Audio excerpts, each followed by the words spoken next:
The Atacama Desert is home to some of the cleanest, darkest night skies in the entire world, which is a perfect place to test out this lens. When you look closely in detail at the image, you can see that the image is tack sharp, corner to corner. Sharpness is very important to me because you can see the texture and the details brought out in the image, and it just really makes the image come to life for both yourself and whoever's viewing your photograph. In a backlit situation when you're shooting into the sun, I found this lens produces really great contrast.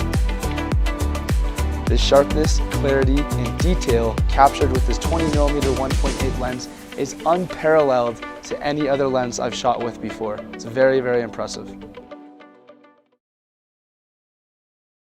This lens is small and light, and it allows me to get close and intimate to the people I'm photographing. And in a way, it almost allows me to become invisible. My name is Amy Vitale. I'm here in Cape Town, South Africa, shooting this incredible city that is so diverse in its landscape and also the richness of culture. I need my gear to be fast and sharp. Frankly, it just has to handle a lot of abuse because I'm in these extreme landscapes, for example, in the middle of a sandstorm. I've been really impressed because this lens is tack sharp in every situation and at every focal range, whether 24 to 70, also when it's wide open, 2.8, sharp. If I can only have one lens, this is it for me because it can handle a whole range of situations and it's light and sharp, durable, and fast. My name is Alina Rudia. I'm a photographer and visual storyteller. So here in Porto, I've been testing the new 7200.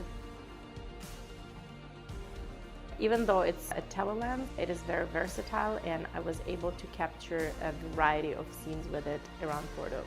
It's great for creating density in urban photography, architecture, or in landscape.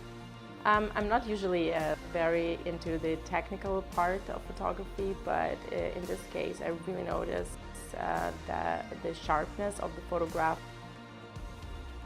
and the 200mm focal length. It creates this beautiful bouquet. I think it will become my go-to lens, and it will also make my luggage much lighter and me much happier.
Every creative has it. Potential. Do you know what it is? It's that blank canvas inside of you.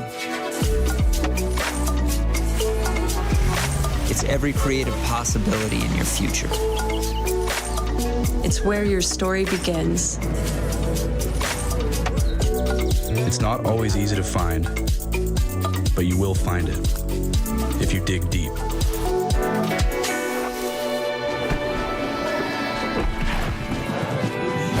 It took me years to discover mine.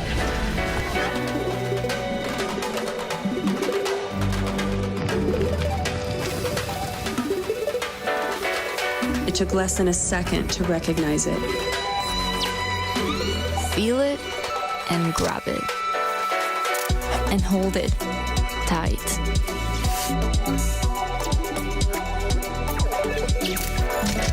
My natural passion to tell stories became my reality.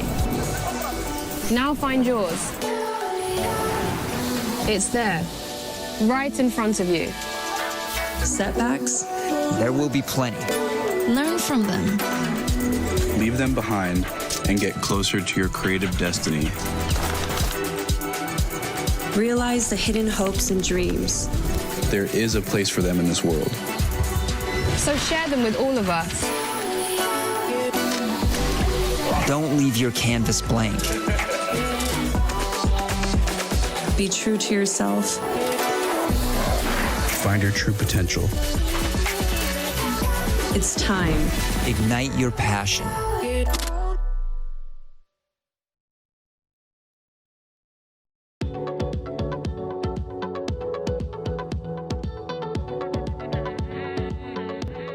So hello, my name is Taku Kamabi. I'm a freelance photographer here in Toronto, and I just wanted to thank Nikon Canada for allowing me to come here and present to you my presentation on photography. Today I'm here to talk to you about shifting perspectives for a new look. And well, what does that mean, you may ask? I don't mean using a tilt shift lens or any special lenses that you may have in your photography gear, but this is something that many people, or pretty much anybody, can do with their cameras, whether they have a DSLR or using their mobile phones as well. So it's basically any tips and techniques that I hope people will take into their arsenal and be able to create better, more pleasing images as the outcome. So I will start with vacation shots. I know it's May and vacation is just around the corner, but this is a winter shot, yes, but this is actually the last vacation that I took, which was back in the northern islands of Japan in Hokkaido. And for anybody who's actually been there, this is a very popular view. It's a very popular destination, especially for photographers, because we like to take pictures of wildlife. And in this case, it's the Japanese red-crowned cranes. You may not be able to see them clearly because they're really small, and this is actually a very small bunch. They're actually located right here. Usually there's hundreds of them, but when I went in the morning, there was only a handful of them, unfortunately. But I was still able to get some nice views from this perspective. Now, where am I? I'm actually standing on a bridge, no more than about 40 meters wide. And this is looking down the river, probably, I don't know how far down, but it's pretty far because this is using about a 700 millimeter telephoto lens. But this is fine, the view is great, but what you don't see is what's happening around me. And most of you might be pretty familiar with this scenario. You go to a tourist location and you see all these photographers and tourists bunched up from shoulder to shoulder, taking pictures of the same thing down that riverbank. And you see in the far distance, there's even a tour bus that actually drops tourists and photographers to this destination. So you can see this bridge about 40 meters in wide, and all the photographers are lined up and they're pretty much getting the same shots down that riverbank. So I thought to myself, what can I do to be different? I mean, there's not a whole lot you can do in this case other than move around from left to the right of the bridge. And that's exactly what I did. So when many of the photographers left, I actually picked up my tripod and camera and moved over to the far edge of the corner, far edge of the bridge, and I noticed that these red crown cranes actually flew a lot closer to the bridge than before. So I managed to get this particular shot, which is a much nicer and much more detailed shot of the red crown cranes. And it's one that not many other photographers managed to get because they all left before the cranes actually flew in a lot closer. Where did these photographers go? Well, they actually went here to the next destination, which is the feeding grounds of the red crown cranes. And this is obviously another popular photographer's destination or tourist destination. And you can see here from all the way to the left-hand side of the fence, all the way to the right-hand side, there are a bunch of photographers. And particularly on the left-hand side, actually is a very large crowd.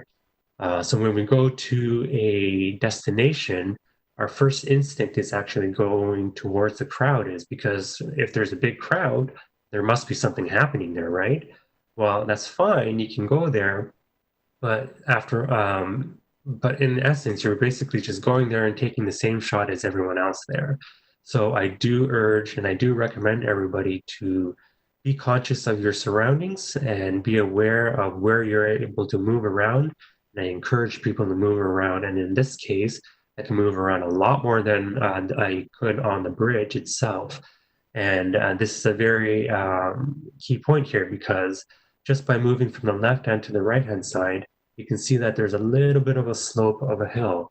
I have the left hand side, there's a bunch of photographers there with the trees in the backdrop, and on the right hand side you can actually see there are it's on top of a hill, so you get a completely different vantage point. Like you see here with the left hand side, the red crown cranes are backed by a nice forest in the background.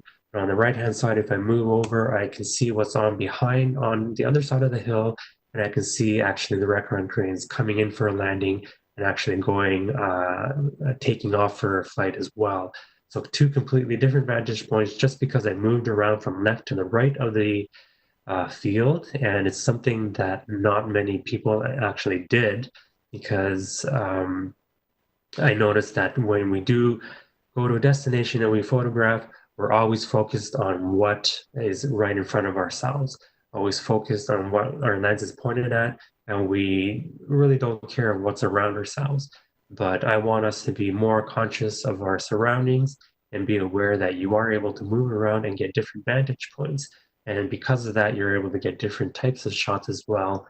And hopefully you'll be able to get a little bit more variety in your portfolio. Another thing that we can actually do is, this case, I took a video. In this case, it's a slow motion video that I took with the Nikon Z7. And we have to remind ourselves that most of our cameras nowadays are actually capable of taking really nice video and slow motion video for some of it as well. So do take advantage of the features that you have in your gear. And in this case, this was actually handheld. So it's a little bit jerky in some cases, but I managed to get slow motion behavior shots and walking shots, which actually show a little bit of a different perspective of the subject matter. And it shows behaviors and movements that you won't be able to actually achieve with just a single image. So I do encourage you to experiment with your gear and make sure, make full advantage of the gear that you do have. So I start off this slide with a quote, and it's actually one of my favorite quotes here. A good photograph is knowing where to stand. And I firmly stand behind this quote as well. And this was actually said by none other than Ansel Adams, a great landscape photographer. This picture you see here is actually a picture of a popular oak trees in Japan, in the northern islands of Hokkaido. It's nicknamed Parrot and Child because the two parrot oak trees standing act like they are guarding the child oak tree in the middle. So I took this picture here, not very interesting, not very special by any means. And so I moved back, I zoomed back a little bit, and now I have this vantage point where I have a huge open space here. The oak trees are now centered right in the middle, and you see the sloping lines on either side that have that act as a leading line element. And I noticed that I placed the oak trees on the bottom half of the frame so I get more of the sky as well. It's a great image, but you know, nothing too spectacular by any means. But it's a nice minimal image that I was trying to get. But then I moved actually about 20 meters to my right, or 20 feet to my right rather, and I noticed that I was able to get two different levels of the hill here. And this was actually something that I didn't see before when I was 20 feet to my left. So I'm actually happy that I walked all the way to the right-hand side. I managed to get the two different levels of the hill, and those levels now act as a leading line element to the oak trees on the top left corner of my frame. And this time I actually framed the oak trees on the top half of my frame so that I get all snow on the bottom half of the frame. Similarly, I actually now moved about 40 feet to my left, and now I have one level of the hill, but I actually have that level now as a leading line element straight towards my oak trees. And again, I left the entire bottom half completely filled with white and snow just to keep it at minimal photograph, which is what I was aiming for in this case.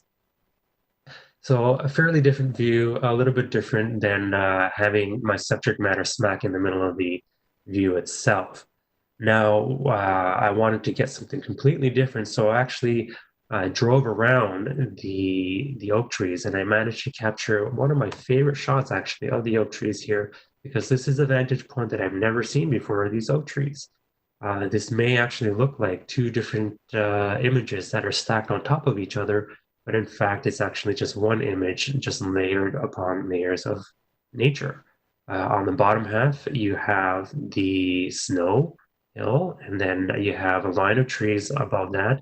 And then behind that line of trees, you have another layer of snow.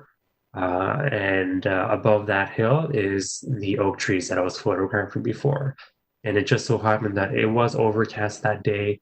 So now I have the clouds that act as very complementary to the white snow as well. So overall, I was very happy with this image because it's something that I've never seen before.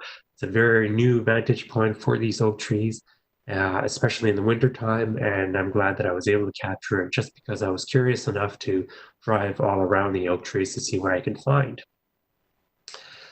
So what's unique about the location? So this is actually the question that I ask myself every time I go to a new destination or if I photograph events in the cities, which is what I do a lot of the times. What's unique about the location? And once I find that uniqueness, I try and incorporate that to my photos. And by doing that, I'm able to get something of interest in the photos, and hopefully I'm able to get something that is a little bit different than what everybody else tries to get, which may be a simple snapshot without intentionally including elements in your photos. So in this case here, I'm a little bit closer to home now. I'm at High Park during a cherry blossom season that was last year. My main focus is the cherry blossoms because that's unique to the season.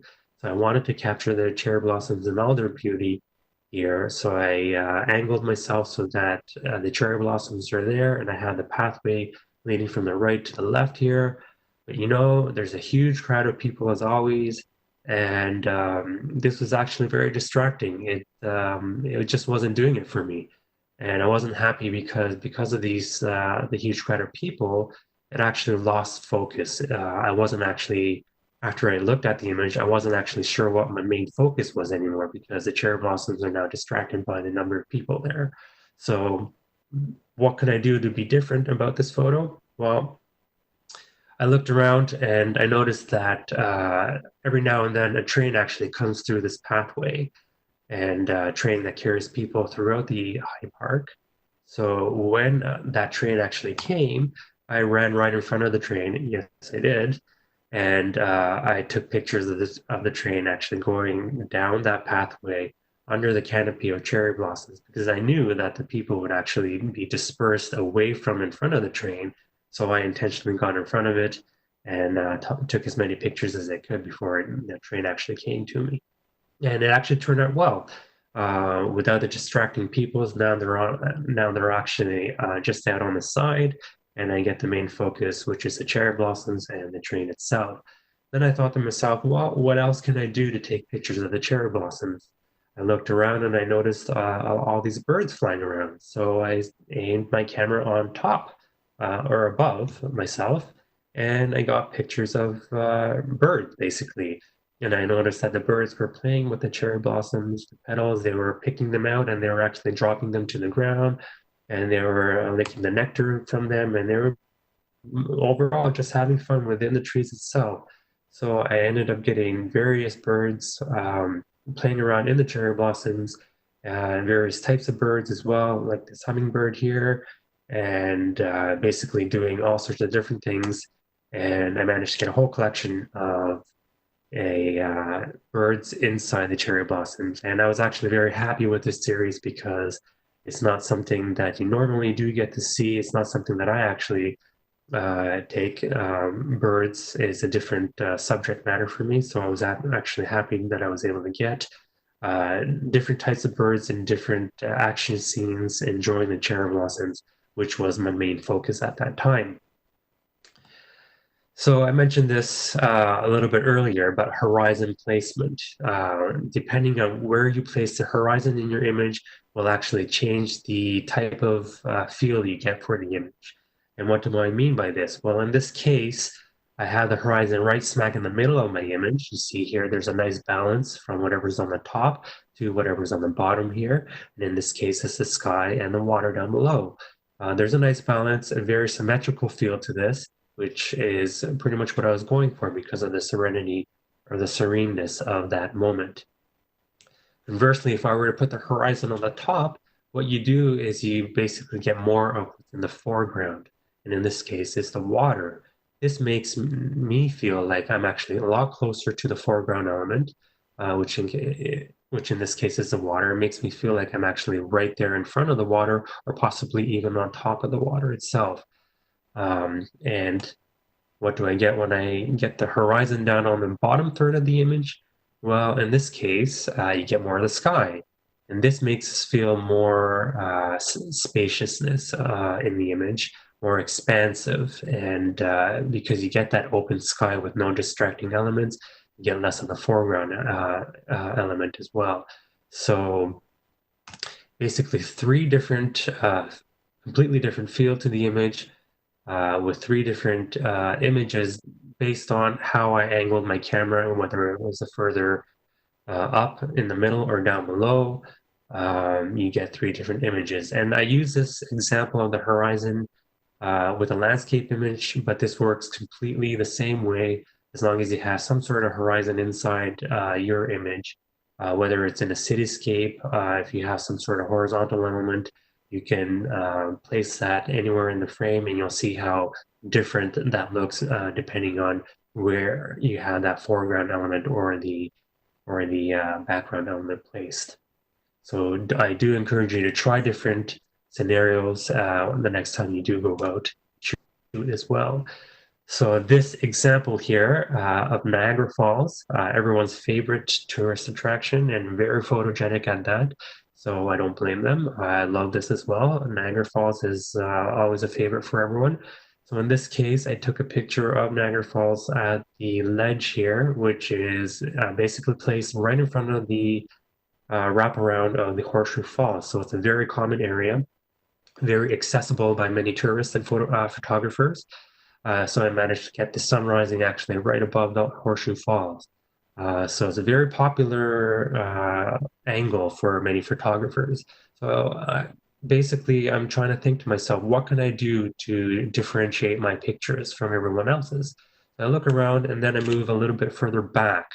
And in this case, on the top right-hand corner, you see that's the ledge that I was actually standing to get the picture beforehand. So now I have a different vantage point of the Niagara Falls, the Horseshoe Falls here. with a little bit of long exposure, I made the water silky smooth, which is what I like to do. And on the bottom right-hand corner, you see the little hut there for a journey behind the falls. So you get this complete picture here, which is why everyone loves this view. What other people actually like to do as well is to concentrate on that little hut that I mentioned there.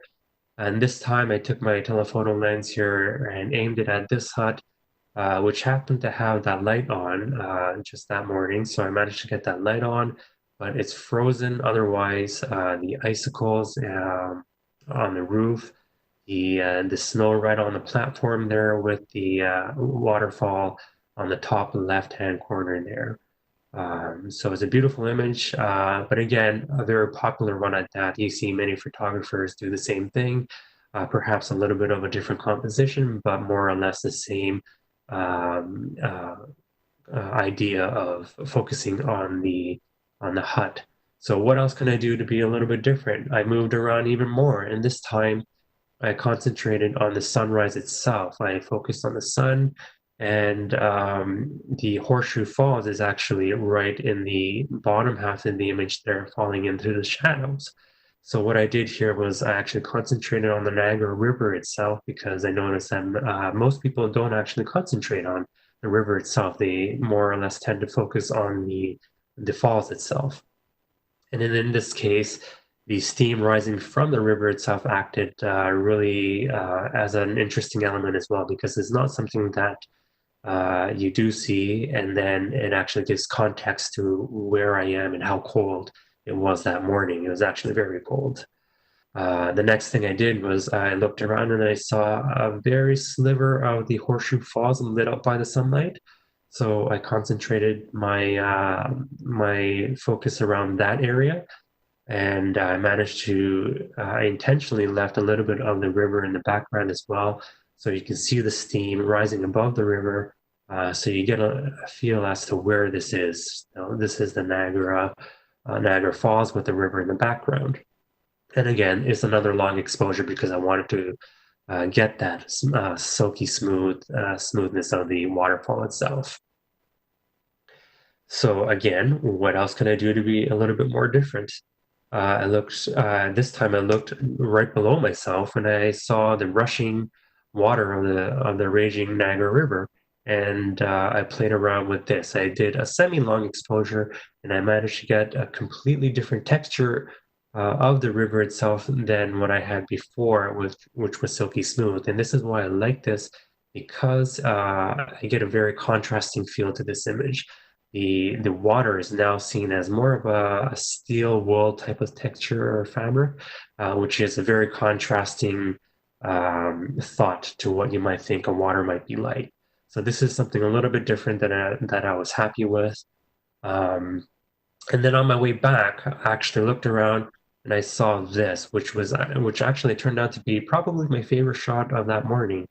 You may ask yourself, well, where is this? This is in fact the U.S. side of the Niagara Falls, and it actually turned out really well because the sun was shining behind the trees, the hoarfrost on the trees, and the snow, the ice surrounding the waterfall. Again, this was a long exposure to make this a more ethereal, surreal, and a dreamy feel to the image, and it's something that I really liked.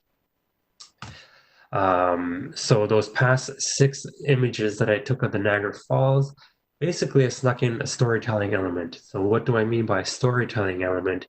You basically tell a story through a series of images. So one story on the top, another story on the bottom here. And the first the first frame I used in what is called an establishing shot. This basically tells the viewers the context of where your images or your stories is set. So it's a more a wide angle shot of the image itself. And then the second photo, we have the mid-range where we focus on a select element of the wide angle shot. And in this case, it's a waterfall. And in the final image of the series, you have a close-up or a detailed shot, which basically focuses more on an action or a detail of a specific element inside your mid-range shot. So by using 3 different perspectives, you get a whole series of photos that are tied one with the other, and you get to be able to tell a different story because of that. So it's a different way of thinking. and it's a different way of being able to tie your images one with the other. Eye level or which level, and this is something that many people can do with their cameras or mobile phones, and it's the easiest thing that we can do, and basically it gives a completely different feel to our images. When we go to a section, we often think to basically hold our camera at eye level, which is completely natural and it's fine to do, but when we do that, we actually tend to look at our subject from a top point of view looking downwards, which is a bit of an authoritative view, a view which acts maybe feels like we're towering above our subject matter. And it's not something that we always want to do. So in this case of the swans, I'm looking from above and I'm looking down below the swans. But in this case, what I wanted to do was get more intimate with my subject matter. So in this particular view, I took a picture with the camera right above the water line. And now I feel like I'm there right with the waterfowls itself. I feel a more intimate, I'm actually right there with the subject matter. So whether you're taking pictures of ducks like this, maybe you have pets running around at home or children running around at home, don't instinctively just stand there and take photos. Go to their eye level, shrug down, and use that LCD viewfinder that you have on your cameras, or in the case of your mobile phone, your entire phone is actually your viewfinder, so you can actually see this really well. So do take advantage of that and point your camera right down to the ground and shoot at the eye level of your subject matter. You'll get a drastically different point of view and feel to your overall images. Foreground or not to foreground. As a landscape photographer, you ask like 5 different landscapes. This question, you may get 5 different answers. Many people will say you do need a foreground element to make a landscape work, but I tend to disagree with that. I like the simplicity and the natural element of a balanced image just like this with no foreground elements. I have the horizon right in the middle of this frame again, and with no distractions on the top or the bottom. What people tend to say with foregrounds is it does 2 things.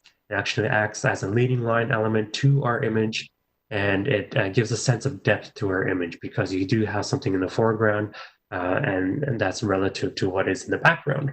So in this case here, I have the ice in the foreground, which if you follow with your eyes, it naturally leads your eyes right to the duck flapping its wings in the middle. And if you follow the ice pack again, or the duck pack right to the right-hand side, your eye naturally goes to the skyline and the CN Tower. And this is basically what you want your viewers to do. The eyes of the viewers, you want them to naturally move all around your image.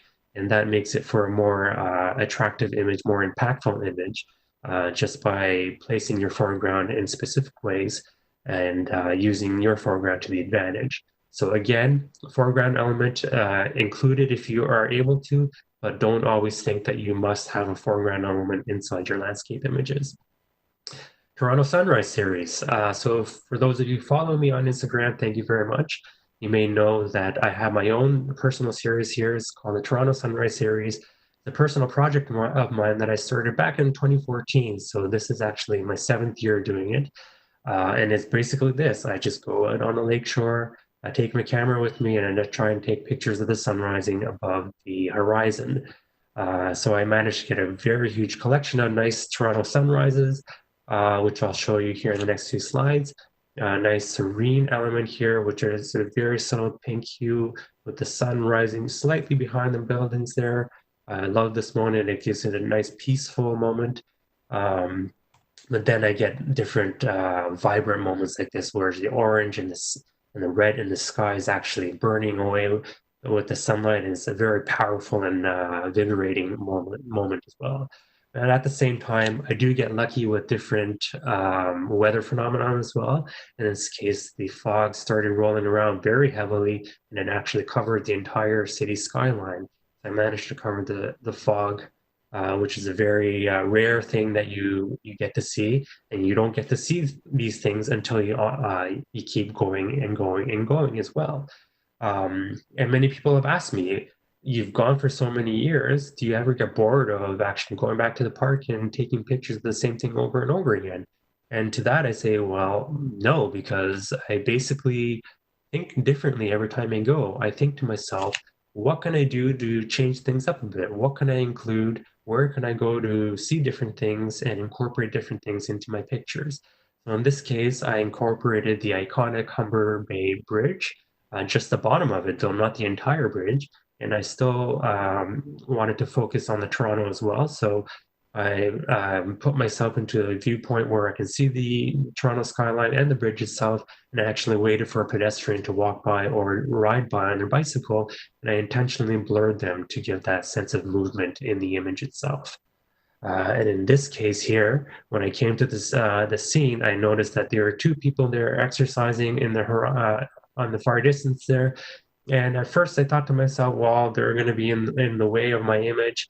I wasn't happy with them there. But then, as the sun started rising, I noticed that they were actually standing still right apart from each other. So I just moved over to my left-hand side to frame the sun rising right in between the two, and I managed to get this shot, which is something that I'm very happy with, and that I was able to play with silhouettes at this point. And this time I went at different moments in the year where I knew where the sun was about to rise. So I managed to get this, plan my shots with an app, and I managed to get the picture with the sun rising right behind the CN Tower. So you get to do different things. You get to go at different seasons as well. In this case, during the snowstorm of 2017, I found this branch overhanging above the rocks there, and it was completely frozen everywhere. So I framed the city skyline in between the snow and the rocks, and the branch, and then I managed to get this beautiful sunrise as well. So you basically just keep going and going, and you start to think differently, and you start to think like a photographer, and you start to do different things. And this one last shot here is black and white, which many people will know that I don't do too often because I do love color. But again, if you shoot in black and white, you start to think differently, because in black and white, you now have to concentrate on the texture, the lighting, and the curve. Sorry, the texture and the lighting. In the scene. So you may not normally do this when you're shooting in color, but it's an added element that you do need to shoot.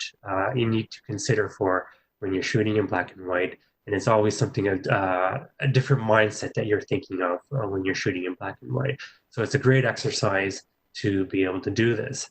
And it's the one last exercise that I actually tell a lot of people to do is basically if you want to start thinking differently, take an object inside your home, inside maybe in your backyard or something, and shoot that one object 20 different times. And then you'll get to think creatively. You'll get to show different aspects of that one object, and you might actually be able to move them around, compose them differently. And with that, you start to think creatively, think a little bit outside the box. And hopefully, when you get out there into the field, you'll incorporate all these elements within your picture taking, and soon enough, when you do them over and over again, these things will actually become second nature to you, so that when you do go out onto your location, you'll naturally think to place that horizon at a certain level. You'll naturally think to have include that foreground element, or you'll naturally think to do certain things and put your camera at certain perspectives and levels to better increase the impact of your final image. And with that, I hope you gained a few tips and tricks that you can try with your camera, whether you have a DSLR or your mobile phone. And I thank you for listening. And my website is there if you want to see more of my images. And if you need to contact me for any questions or advice, I'm always happy to hear them from you. And you can always follow me on Instagram at Smaku, SMAKU. So thanks a lot for coming, and hope you enjoy the day and keep shooting.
My name is Michael Fahon, a Toronto-based photographer. I shoot portraits and weddings all year round, both in studio and on location. In the warmer months, I shoot professional sports across the city. When shooting sports, I need autofocus that just works. When I got the Z6 II, I had to see how it performs in the diverse settings that I shoot in. And I have to say the first thing that impressed me was how well it can focus on very fast and unpredictable movements. There are so many moments that are here and gone in the blink of an eye. Goals, cheers from the crowd, or the split second the player makes contact. I now have 14 frames per second to get those shots.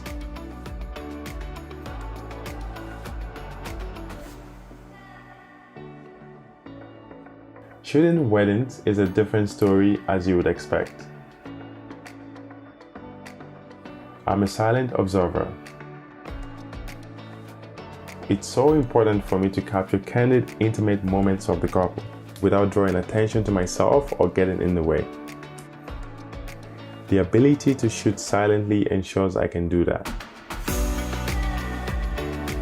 I'm always looking for creative angles, and the tilting screen lets me shoot high or low while still keeping my subject perfectly in sight.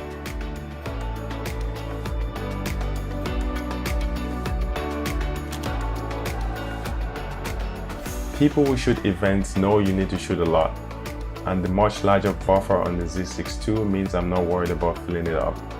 You not only have the fastest CF Express card available to you, but with a second card slot using the fast UHS-2 SD card, your work is always backed up. The rush of a game and the emotions of a wedding day play around with your perception of time. It speeds up and slows down, but my job is always the same. I need to capture these moments of excitement and connection in seconds. The Z6 II checks all the boxes to make that happen. Hey everyone, welcome to Vistek ProFusion. My name is Chris Ogonek. I am here live with you, and we're going to be going through one of the presentations over the next couple days that I will be giving. Today's is talking about the Z6 II and the Z7 II bodies, really kind of going into a lot of detail about the differences between them and the original versions. I will be here monitoring the chat, so if you guys do have any questions, feel free to throw them in the chat below, and I will definitely get to them. If you do have something that maybe is a little bit longer or may not be entirely Z6 II or Z7 II focused, what we're actually going to be doing later on today at 4:30 is something kind of fun. It's going to be a live QA session. So normally in the past, you go to the Vistek ProFusion show and you would be able to walk up to Nikon's booth. You'd be able to talk to myself. You'd be able to talk to any of our sales reps, any of our NPS reps, and have any question that you have answered.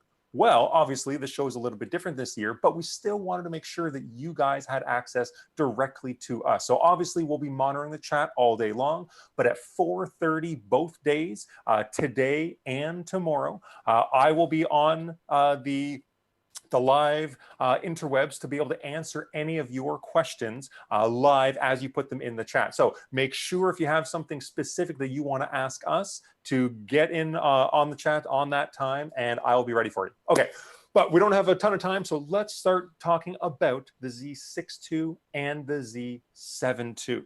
Now, obviously, we've had a really rapid expansion. It doesn't feel like it, but it's been over 2 years since we initially came out with the Z system. When we first came out with it, we had two bodies, the Z6, the Z7, we had an adapter, and we had 3 different lenses.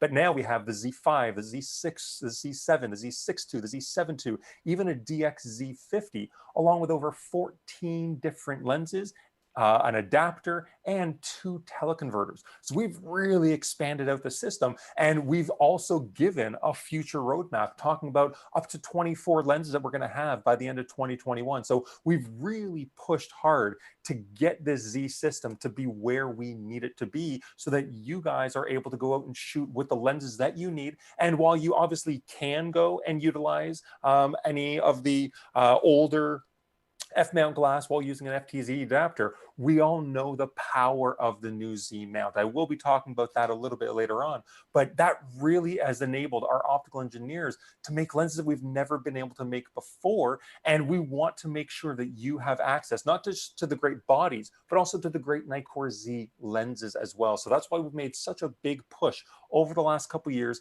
to get as many lenses out and as many important lenses out as we possibly can. But let's actually talk about the Z system, specifically, obviously, the next generation. So we're talking about the Z6 II and the Z7 II. They follow a lot of the same overall highlights that the Z6 and Z7 did, with the Z6 II being the very versatile multimedia based camera, whereas the Z7 II is our high resolution, high dynamic range camera. Now, with both of these models, I'll talk about them mostly together because they share a lot of the same features, and a lot of those features are just going to be more and more. So you'll hear me talk about that a lot during the presentation. The first being more processing power. So obviously we're still using an X-Speed processor. We're still using actually the same X-Speed 6 processor that we had with the original Z6 and Z7, but we now have dual X-Speed 6. This really enables us to basically just look at almost every aspect of the camera and really bits that our customers, that you guys expect and want, have been improved in the ways that you've been asking for.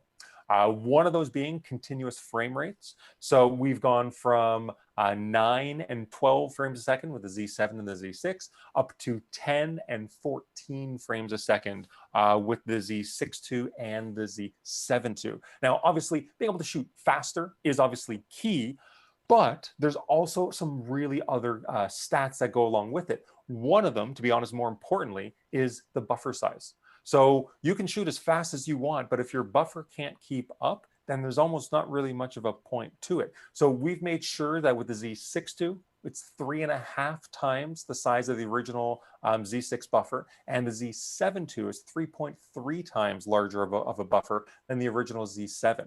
So we're looking at 124 shots in one continuous burst with the Z6 II, and we're looking at 77 shots in one continuous burst with the Z7 II. So very, very large buffer for both cameras, regardless of whether you're shooting JPEG, RAW, it doesn't matter. Now, obviously, we have the ability to shoot faster, we have the ability to shoot longer, but we also have the ability to shoot to multiple locations. And that comes about because of the fact that we now have a dual card slot, a second card slot available with both cameras. So we obviously still have an CF Express and XQD card option that comes out of the gate compatible with both formats, but we also have a second card slot being an SD UHS-2 compatible card. So this backup card can be used for, just like I said, backup. So you can go and have RAWs to one, JPEGs to another. You can go and have just pure RAW and RAW. You can have one for video, one for stills. It's really up to you how you want to go and utilize that second card slot. For a lot of users, there wasn't a major issue with the initial Z6 and Z7 because we were using XQD cards, which are incredibly durable, very, very robust build quality, and they have never had one die on me at all. And I shoot thousands upon thousands of shots every year. So the durability of the cards wasn't in question, but a lot of people, if they are event or wedding shooters, they do sometimes want that added piece of mind just to make sure that this project that they're shooting that can never be reproduced, they're going to be able to have those shots instantly backed up. So that's really where the second card slot comes into its own, and we now have that with both the Z6 II and the Z7 II. So on top of the fact that we're able to shoot longer, shoot faster, shoot to second card slots, when you're shooting at those faster frame rates, you're actually able to track the subject a little bit better. I'll talk about that afterwards.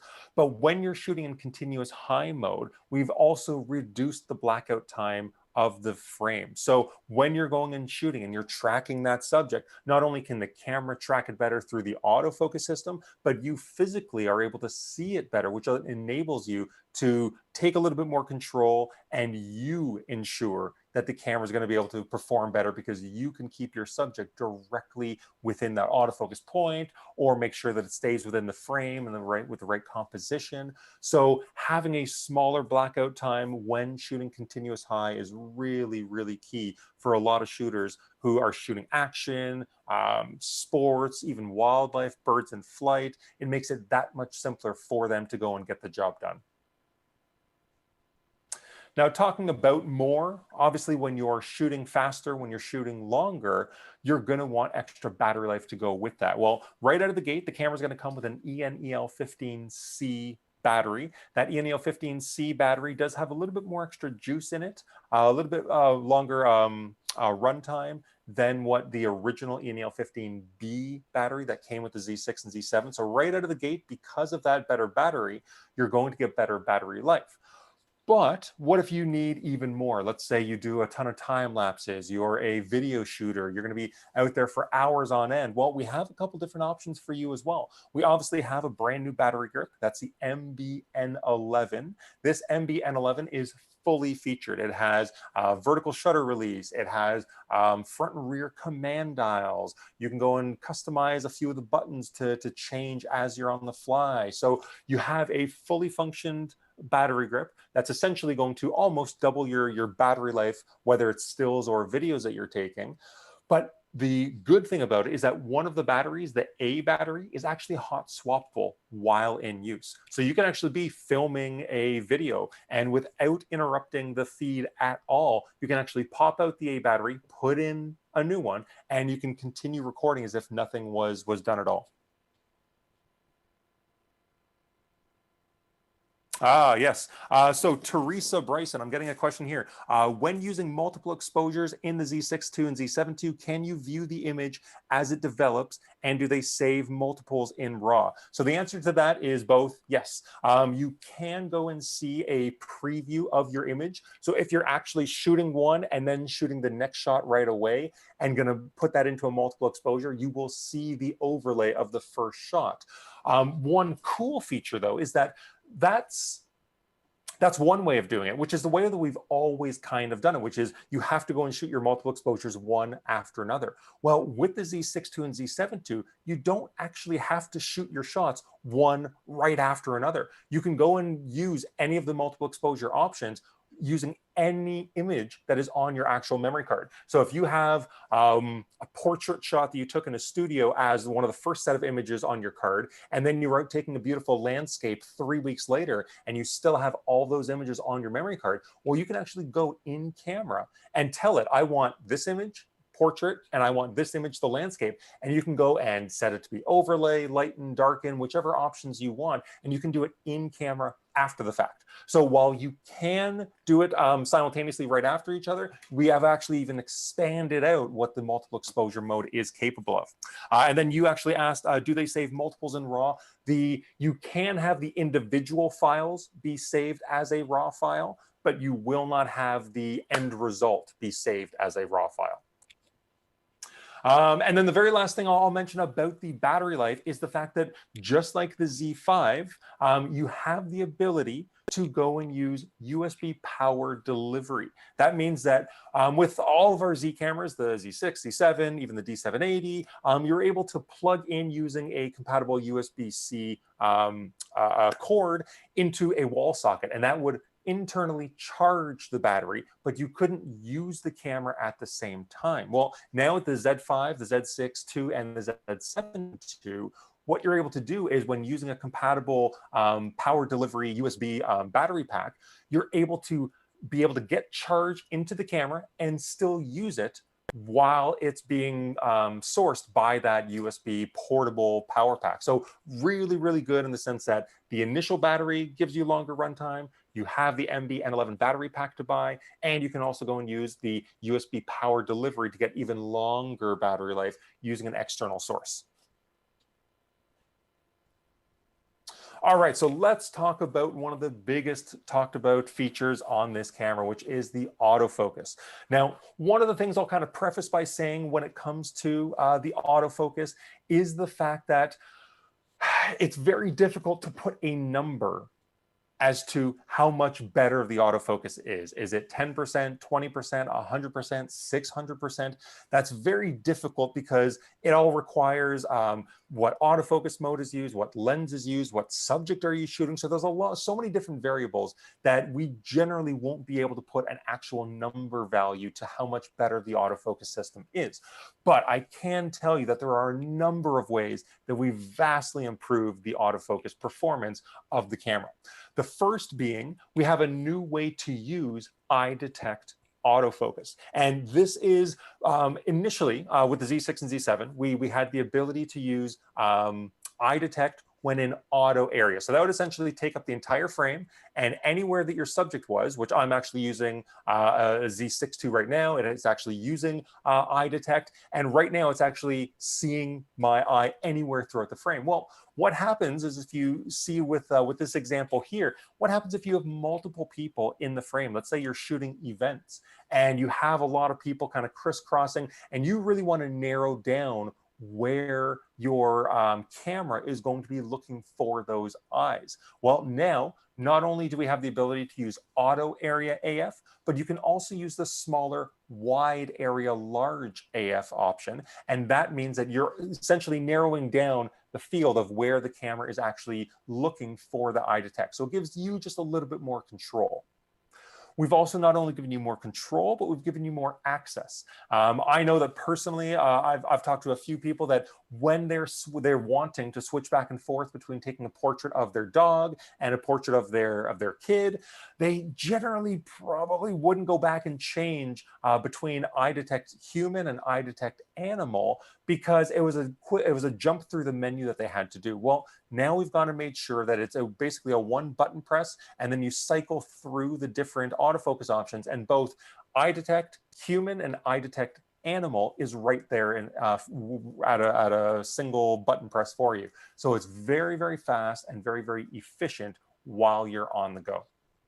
Now, as I mentioned, the Z6 II that I'm using right now is actually performing eye detect. Well, that's because in video mode, which is what I have the camera set to right now, the Z6 II and Z7 II can perform eye detect AF, whereas with the original Z6 and Z7 only had face detect. So when you're shooting very shallow depth of field with our 51.2, the 85 1.8, we're able to get even more precise autofocus while you're recording your videos.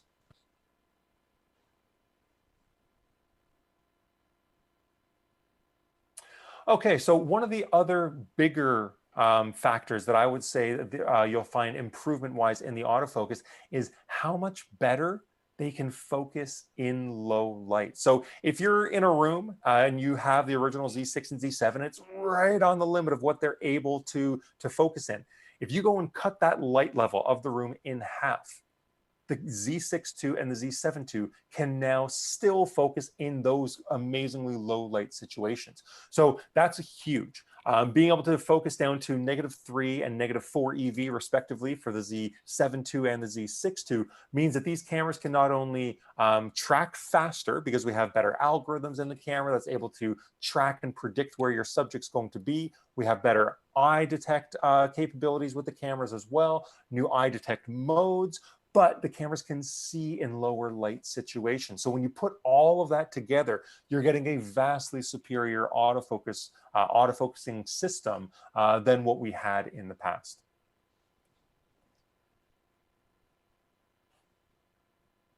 Now, this is one option for me that I'm actually really, really excited for. For the Z6 II and Z7 II, when you want to go and update your firmware, you no longer have to go and do the longer approach, which is go onto our website, find the camera, find the firmware, download it, put a memory card into the camera, download the file from your computer to your memory card, take your memory card, put it in your camera, go through the whole menu system, find it, and then update.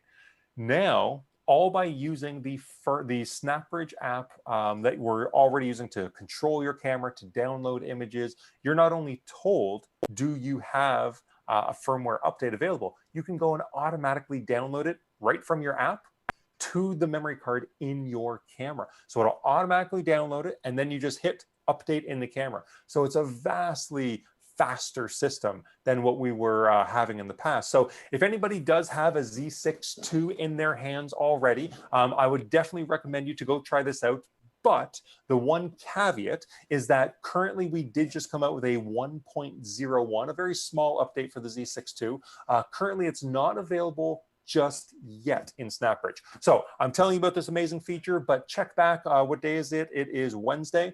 Go and make sure you check back next week around Monday or Tuesday back in SnapBridge if you want to go and utilize this function. If you do want the new firmware right away, you will have to go and use the old way of doing it. But the new version of 1.01 will be up on SnapBridge, available to download early next week. So go and check that out if you already have a Z6 II, because the Z6 IIs are already shipping. They were shipping as of early November. The Z7 IIs will be shipping as of early December. So in about 3 weeks or so.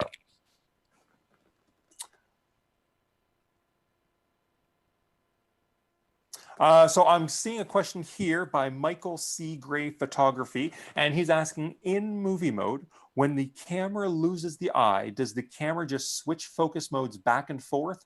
If so, does the camera hunt for refocus? That's a very generic question. I will say that if, let's say, if it loses my eye right now, it's going to go and switch on to focus for what it sees. So currently right now, it can't see my face or my eye. So it's going to smoothly go and track onto what it thinks is the next best subject, which is my hands at this point. So if I go and move my hands away, you can see it reattracted right to my eye and locked in focus again. So every situation is different. If there's nothing, if I went and covered my, got too close to the camera, then it might hunt back and forth a little bit because it can't see anything within the minimum focusing distance. So every situation is just a little bit different, Michael, but I will say that it's, in comparison to a DSLR without the hybrid autofocus system, such as we have with the Z6 II, Z7 II, even the D780, Z6, Z7, Z5, all of those cameras, they will hunt way, way less than if you were to compare them against an equivalent DSLR such as the D850, D7500, D500, all of those cameras do not have the hybrid autofocus. So they are much smoother and there's much, much less hunting. Even if they can't lock onto an eye, they will go and lock onto what would be the closest subject. So that was a slow refocus. You can actually go and change that in the camera itself. So I have mine set to be a relatively slow focus pull so that it looks a little bit more natural, almost as if somebody's behind the camera, just slowly pulling the focus. You can go and change the speed of the autofocus with all of our Z cameras, whether it's the Z5, Z6, Z7, Z6 II, Z7 II, even a Z50. You can go and change the autofocus speed when you're in video mode to be much, much more abrupt or a much more cinematic looking focus pull. Hopefully that answered your question. Let me know if you still want a little bit more info on that. Okay, so let's talk about how the cameras, the Z6 II and the Z7 II, are a little bit different, because obviously very similar to the Z6 and Z7, they do hit at different markets, different customers. So let's kind of go through that very, very quickly. Essentially, the Z6 is the ultimate in versatility. 24 megapixels. very versatile file size, not too large for a lot of people. It kind of hits that sweet spot while still obviously giving amazing low light performance. Whereas the Z7 II is the detail-oriented, dynamic range-oriented type of camera where whether you're doing portraiture, landscapes, architecture work, all of that is going to be really, really well suited for the Z7 II, especially since with those type of photographic pursuits, you're usually looking at a higher resolution. So the 45 megapixels that's found in the Z7 II is usually suited a little bit better. But there's a lot of crossover between these two cameras, and one isn't necessarily better than the other. It's just how it fits your particular needs. Ah, yes. Michael, if you actually stick around to the end of the presentation, once I'm done talking about this, I'll actually try and show you in the camera that I'm recording on. I'll go and try and show you in the menu system where you go and change that AF speed. So let me know once I get near the end of the presentation if you're still here, and I'll go through that afterwards. Now, even though they had a lot of differences in terms of the megapixels, the high ISO capabilities, they have a lot of similarities. And these similarities are very similar to what we found in the Z6 and the Z7. And that's actually a good thing, because a lot of the things that I'm going to talk about over the next few minutes are needed against pretty much when you are needed in almost any camera that you're wanting within this type of level. One of them being in-body image stabilization. So we have a 5-axis IBIS system on both the Z6 II and the Z7 II. This obviously not only means that, so I'm recording right now with a 50 mil, one of our Z lenses, which is what helps me have such a smooth, slow focus. But I'm able to go and throw on any F-mount lens, and because I have the image stabilizer built into the sensor, any F-mount lens that I go and put on here, I don't care if it's a current 105 f1.4 or a 30-year-old older F-mount DSLR type of lens or SLR type of lens, then you're going to have that lens be stabilized as well. So very, very, very effective system that we have with our IBIS. We also have the ability with both of these cameras to be able to shoot at much longer shutter speeds. So with most of our cameras in the lineup, you're locked at 30 seconds for what you can actually set the camera to expose for. Beyond that, you would have to go and use either the timer mode in the camera or go and use a remote trigger. But these cameras can go and record up to 900 seconds of a selectable shutter speed. Now, we talked earlier about multiple exposures, and that kind of falls under the creativity option. Whether we're talking about the 20 different custom picture controls that we have in here, or the creative picture controls that we have in the cameras. I'm right now using our flat option just to make sure that I'm not super punchy on the screen, but we have 20 different creative picture controls you can go and change at your whim that you can see in the viewfinder even before you shoot. We had talked about multiple exposures before, and this is just one of those examples of what you're able to do. This was done all in camera. We have the ability to shoot focus shift shooting, and with focus shift shooting, we have the ability to really make sure that all of your subject matter, whether you're shooting landscapes, macro, everything from very, very close to very, very far is going to be perfectly in focus. So there's a lot of ability for you to really tweak and make this setting your own and find out exactly what works best for you.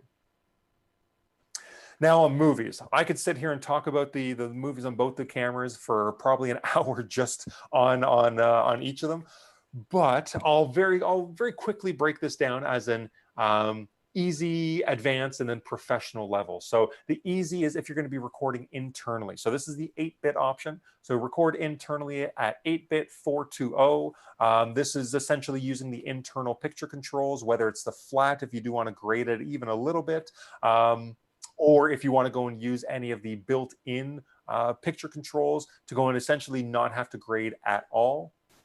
Then there's the advanced option. This advanced option is now recording to an external recorder, whether it's a Blackmagic product, an Atomos product, anything that allows you to go and record an HDMI clean signal out. You can go and record at 10-bit. You can record not only using our N-Log, which is an even flatter profile. You can record in HDR, which is the hybrid log gamma file type. So that's really to be used for any of the cinema HDR displays, to really help pull out all the dynamic range that's possible in a scene. All of that's available as the advanced option using 10-bit recording 422. And then we have the professional, we have the ultimate. This is a paid firmware update. Both the Z6 II and the Z7 II have it as an option, and it's to allow ProRes RAW in 12-bit to be recorded out to an external recorder. Currently, right now, as of I'm speaking on November 19th, you have the ability to shoot ProRes RAW to the Atomos 5. Come early 2021, we will have the ability to also record to Blackmagic products as well using the Blackmagic codec. And Dan's asking, so I shoot sports with a Nikon 180 to 400. Fantastic. Oh my God, I love that lens. If I was to use this with a Z6 II or Z7 II with the in-camera image stabilization, complement the IBIS system, or would they, the in-lens stabilization, or would they fight each other? That is a fantastic question. So Dan, the very simple answer is they work together seamlessly. When you're using, and I'll break it down a little and go into a little bit more detail.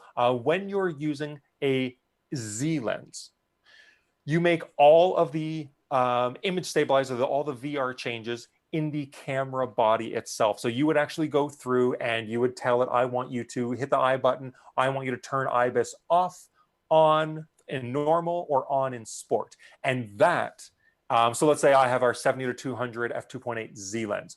There's IBIS on the sensor, and then there's actually the lens VR as well. When I go and change it in the body, telling it to turn on normal VR, both systems are active and they work together, but you're changing it through the body. You with your Nikkor DSLR lens, your 180 to 400, you're going to make all your VR choices on the actual lens itself. So your lens has a switch with VR off, VR normal, VR sport. If you set it to VR normal, the lens shift functionality of the VR and the sensor shift will again work totally together. You don't have to do a thing. It's completely hands off, but it's all just being done by the switch on your lens. Me, if I have my Z70 to 200, I'll do it through the actual menu system because there is no physical switch on the lens that I have to deal with. So either way, whether you're using a DSLR lens or a Z lens, they work completely in harmony together. They know exactly what each one is doing, and they just help each other be better. But the only difference is how you actually activate it. So with a Z lens, you activate it from the camera's menu. With an F-mount lens, you go and activate it from the actual switch on the lens itself.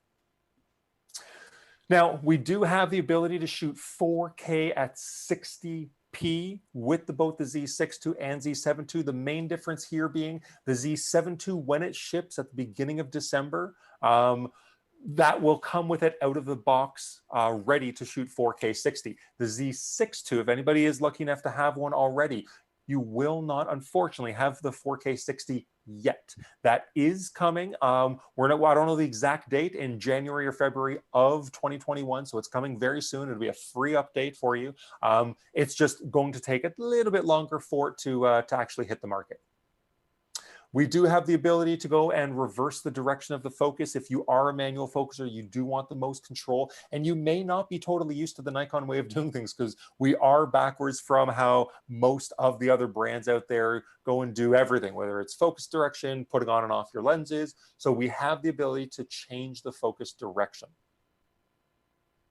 When it comes to getting connected, we have full connectivity the way you would expect. So we have built-in Wi-Fi and built-in Bluetooth. Built-in Bluetooth allows a constant connection with your phone, and then the Wi-Fi enables you to go and do more bandwidth-enabled things, such as doing remote photography, downloading full RAW or full JPEG files. So something that needs a ton of bandwidth, then you switch over into your Wi-Fi mode. But generally, if you're just going and downloading the small 2-megapixel files to your phone, keep Bluetooth on. It'll be a way less draw of your battery than when you turn on Wi-Fi.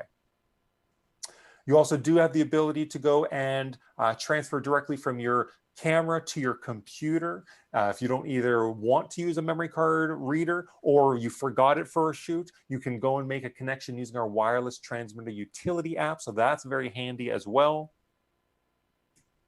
And then obviously the Nikon experience. I'll kind of go through these quickly, but in my opinion, one of the things that makes the Z system so usable is the fact that we have such an amazing EVF. It isn't just the resolution. It isn't just the amount of pixels you have in there. It really comes down to the optics that we have built into the actual lens elements. We have a spherical lens elements in our EVF. That's something you only really hear about in higher end lenses. So that's something that we took a lot of time on to make sure that we have one of the most realistic EVFs on the market. It's not all about resolution. It's not all about the size of the EVF. Having a realistic, very mimicking what an optical viewfinder looks like. That's what's important to people when especially they're making the switch from a DSLR where they've been used to an optical viewfinder for years and jumping into an EVF. It really enables them to feel much more comfortable, much more at home than if it's this kind of unrealistic TV that they're looking at. So I'll kind of jump through a couple of those screens because we are getting to the end of our time. I've just been told by my little producer I do have a few more minutes. So if anybody is staying with me, we do have a little bit of extra time before the next presentation at 1:30, I believe it is. So I will kind of stay on and kind of talk about this for a few extra minutes. So if you want to stick around, and I'll just kind of go through this last little bit. So the build quality, that's another huge factor of all of our products. I don't care what product you pick up out of our Nikon lineup, but specifically our higher end Z cameras. They are, so the Z6, Z6 II, Z7, Z7 II, full magnesium alloy chassis, fully weather sealed, not only the body, but the lenses as well. All of our Z lenses up to this point are fully weather sealed. So there's no weak link in the system. The entire thing that you're taking with you, whether it's the body, the lens, it's completely covered. And then lastly, I'll kind of finish this off just by talking about some of our lenses. So I mentioned earlier, we're going to have 24 native Z lenses by the end of 2021. Currently, right now, we have an entire trinity, which people kind of used to talk about as being the 14 to 24, 24 to 70, and 70 to 200. All that f2.8. Well, the original Trinity was our F-mount DSLR lenses. Well, we now have a full Z-mount Trinity. We also have an entire lineup of fast prime f1.8 lenses. We have a 20, a 24, a 35, a 50, and an 85. And we have even faster prime lenses as well. So we have the 51.2, we have a 58 0.95, which I don't know if you can see it, but I do have it on the shelf over there. I was going to go and have it recording myself as a because I wanted to, but I figured if I was going to do any autofocus examples, I should probably stick with our current 50. The big thing that I really want to talk about when it comes to all of our Z lenses is people are used to hearing about all companies talk about, oh yeah, this product, this lens, this body, it's the best we've ever done. When it comes to our native Z lenses, by having the largest mount diameter at 55 millimeters, by having the smallest flange distance at 16 millimeters, this has really enabled our optical engineers to, as I said earlier in the presentation, to make lenses we have never been able to do before. And I don't just mean the fact that we can do a 58 0.95 knock. That's a showcase piece. That's to show off what the lens is capable of doing. Every single one of our Z lenses, if you go and compare that to anything else on the market, and I literally mean anything of a comparable focal length, you are going to see it wipe the floor with it. A really good example is our 24 to 70 f4. This is a kit lens.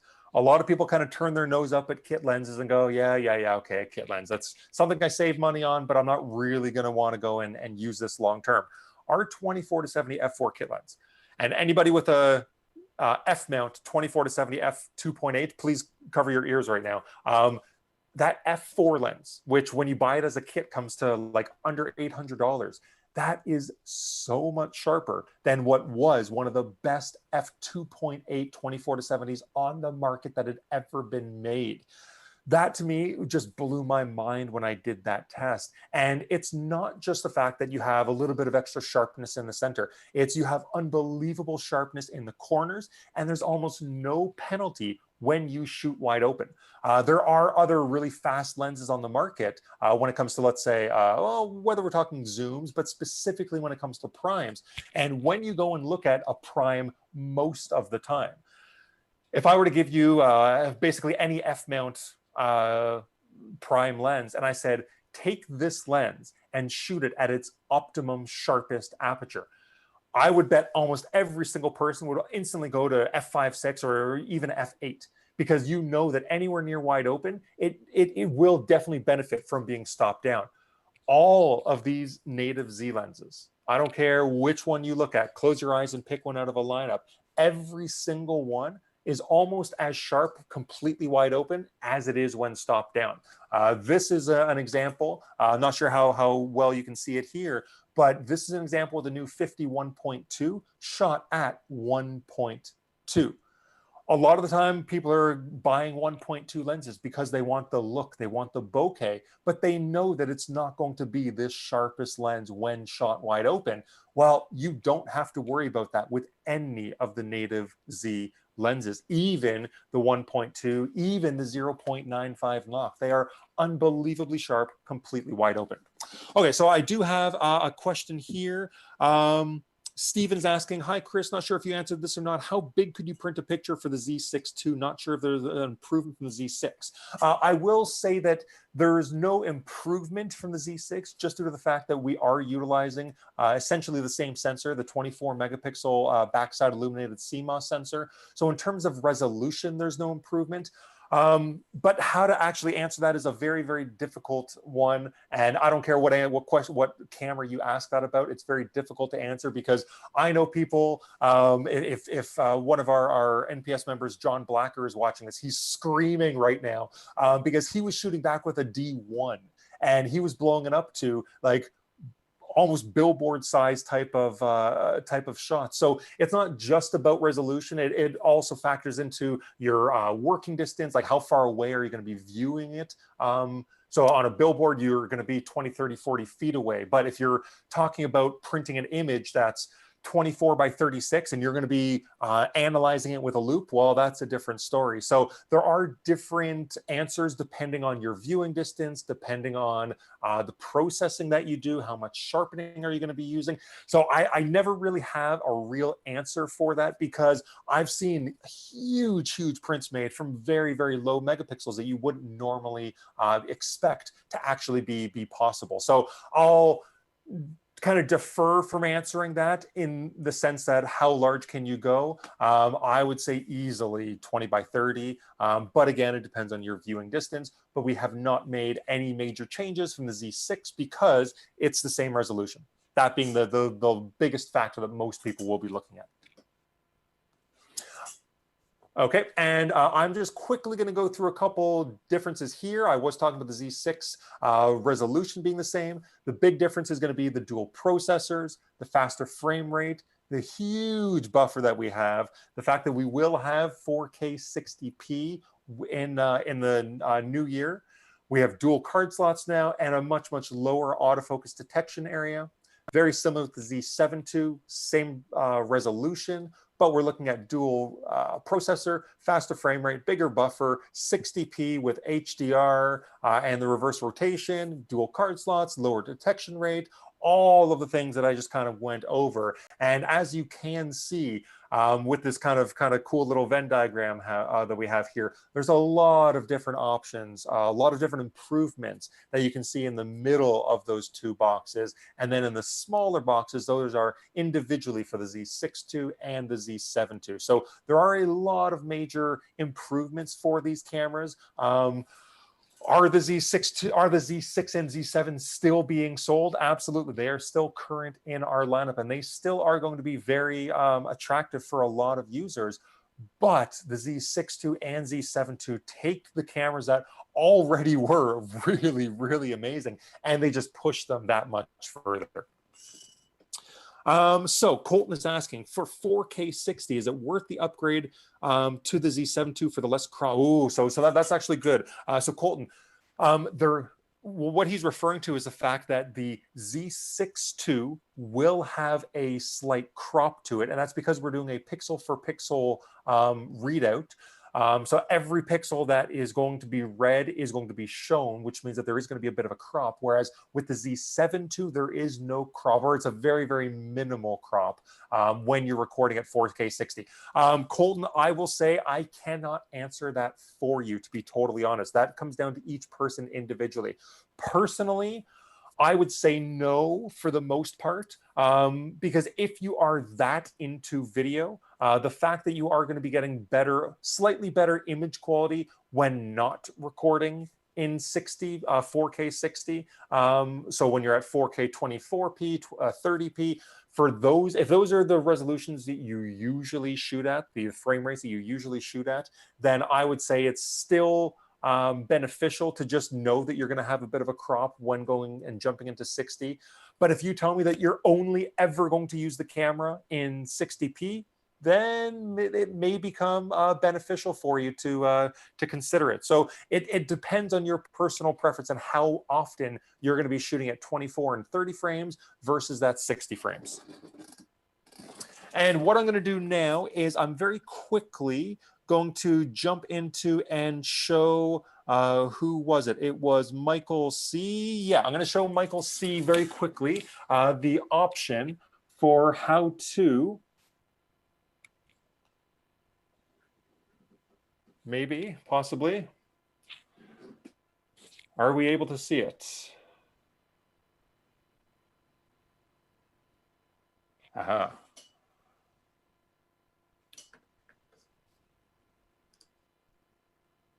Okay, so when we're here, so this is in reference to Michael was asking earlier about how to change the speed of the autofocus while you're actually recording. So if you go into the custom setting menu here, you see that with that little pencil, we're going to go all the way down to the bottom. We're going to go down to G, because G is all of the menu options that are specifically for the movie. And then you're going to go to AF tracking sensitivity or AF speed. So AF speed is set to 0. So I actually lied earlier. I said I had mine set to lower, slower. I usually do, but right now it's actually set to 0. So you can bump that up to +5 or -5. If you go -5, this is a really slow pull. Usually I keep mine at about -1, -2, depending on what I'm looking for. But you get an idea for how fast or slow it was from what I showed earlier when I put my hand up, just it being set to 0. If you do go to the faster side, just make sure that you are aware that it is going to be a little bit quicker. Sometimes that's a good thing, but I personally just like the little bit more cinematic look of the 0 to -2 range. Now you can also change the autofocus tracking sensitivity. So this means that if you have, like I have on my camera, the tracking mode set up. So it's set to AFF, which means that it's always going to be tracking regardless of let's say what's going on in the frame. So if I'm just sitting there like I was for most of the presentation, it's not going to be changing the autofocus. But if I suddenly get up and move around, it will track me. So I can change how high the sensitivity is. So is it always, is it going to notice if I move an inch, a foot, 2 feet? If you don't want it to be very sensitive, you go down to low. I personally like to keep it on a 3 to 4 type of level because I do want it to be sensitive. If I do want my subject in focus, I'm going to want to have it be responsive, and I do want it to be able to track it throughout the frame. And okay, I'm actually, yeah. So I'll actually just answer a few more questions here. So Michael, great, you stayed on, and I was asking, as I'm on the fence about getting a Z7 II, and I need a camera that is now good for video and photos. So I'm with you, Michael, and the D800 series is spectacular. Whether you're talking about the D800, the D810, even the now D850, which to be honest is my favorite DSLR that I think we ever made, ever. But that being said, if you are looking more and more on the video side of things, moving into a Z7 II will change the way you shoot video.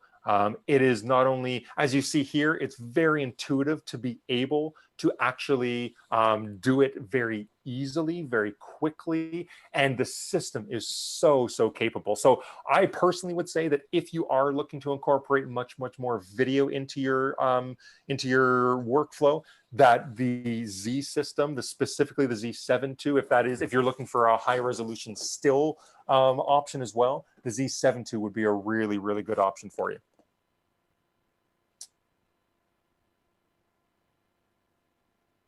And yeah, so photo enthusiastic, yeah. So unfortunately, there is a little bit of a time lag when you aren't using SnapBridge. So you had a bit of an eye autofocus problem. Unfortunately, when you use SnapBridge, there is a bit of a lag between when the camera is able to recognize it and send that information to the phone.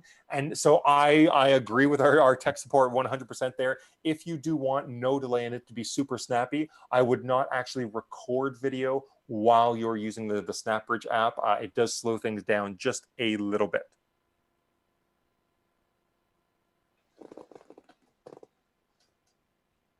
No, unfortunately. So Yuri Yalek, I hope I got that right. The depth of field preview system for the Z6 II and Z7 II is the same as the original Z6 and Z7.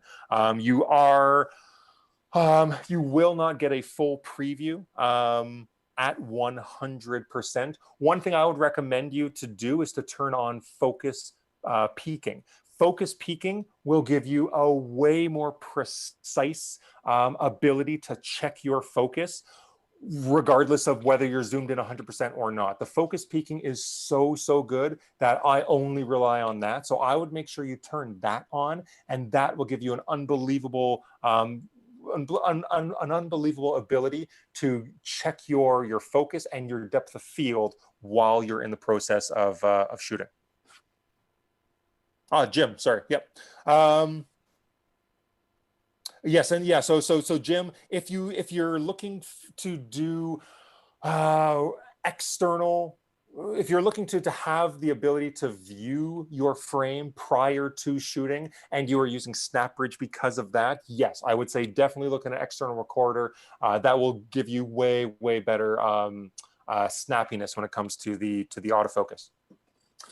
Okay, so everybody, what I will say is thank you very much. We're about 10 minutes out of the next presentation. So I just want to say thank you for going and coming on, for viewing this presentation that I was doing. I hope that I was able to answer most of your questions.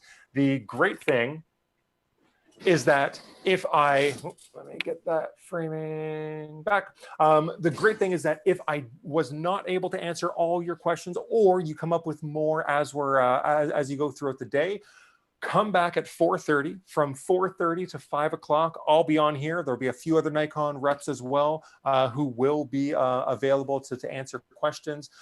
Make sure you go and throw your questions down in the stream at 4:30 or even a little bit before, because I'll be on monitoring before that. Make sure you go get your questions, and I will live answer them on our live QA session, both today at 4:30 and tomorrow at 4:30 as well. All right, so guys, thank you very, very much for joining me. I hope this was useful to you. I hope you learned about the Z6 II, Z7 II. We have a ton of other material that's going to be streamed throughout the day, not only today, but tomorrow. If you are curious about just some differences between DSLRs and mirrorless, I'll be doing another live demonstration tomorrow at the exact same time. And it's literally going to be a DSLR and mirrorless technology presentation where I kind of talk about the pros of both system and why one might be better than the other for you. That'll be at 12:30 tomorrow. Make sure you check the schedule. I'll be available all day to answer questions. You'll be able to answer them, to throw your questions up online at any point. We will get to them, I promise. So until 4:30 today, when I see you guys again, have a great day. Enjoy the rest of the seminars.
Hello everyone, it's Michelle Valberg here, and I firstly want to just say I hope you're all safe and healthy during this pandemic and that you're staying creative and getting yourself out there as much as you can in your backyards, close to home, and maybe photographing some little animals or people, your family, whatever it might be.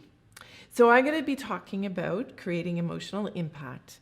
And I think that is relevant for every aspect of photography. And I think that creating emotional impact is the keystone to really, really great photos. So I'm going to start with a really beautiful quote that I saw, and I think it's relatable to, as well, all aspects of photography. Each animal we encounter has the potential to become part of us or part of who we could become if we meet them halfway, by Richard Love. So I've had a lot of amazing experiences in my career as a wildlife photographer. I have been face to face with grizzly bears. I have been in close contact, well, not contact, but in close proximity to black bears, to the spirit bear, which is one of the most unbelievable experiences that I've ever had. I have been close to polar bears, probably a little too close for comfort in this scenario. I don't recommend it to anyone. Everyone came out well. Nobody was harmed, the animals or ourselves. I have been very close to a herd of 10,000 walrus. I have swam in the Arctic Ocean with narwhal, something I never in a million years thought I would ever be able to even say. I've swam with humpback whales. That's me on the bottom left. Pretty amazing opportunity and experience, mind-blowing. But one of the best places that I love to photograph is my own backyard. And whether it's in the city of Ottawa or it's on our lake in Sherwood, Lake Ontario. I take my kayak out all the time with my gear, super safe. I have a sturdy fishing kayak, so I feel safe at all times. But, you know, when we're housebound or we're confined and we're not able to travel to these exotic places, which I've been so fortunate to be able to do, I just find as much as I can around me. And if we look a little bit closer, sometimes we can find some magic right in front of us.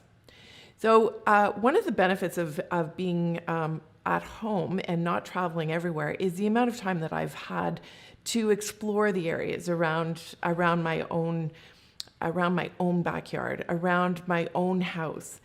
And ultimately, what I'm always trying to do is connect with the animals, which means I'm connecting with my viewer. I want it to be relatable. I want it to be engaging. I want, when people are looking through the phone and they're thumbing through the images on Instagram, I want them to stop. I want them to stop at my images and spend time with them. Ultimately, as visual storytellers, that's what we want, right? We want people to spend time with our images and maybe create their own story within. So one day, my husband and son and I were walking the dog.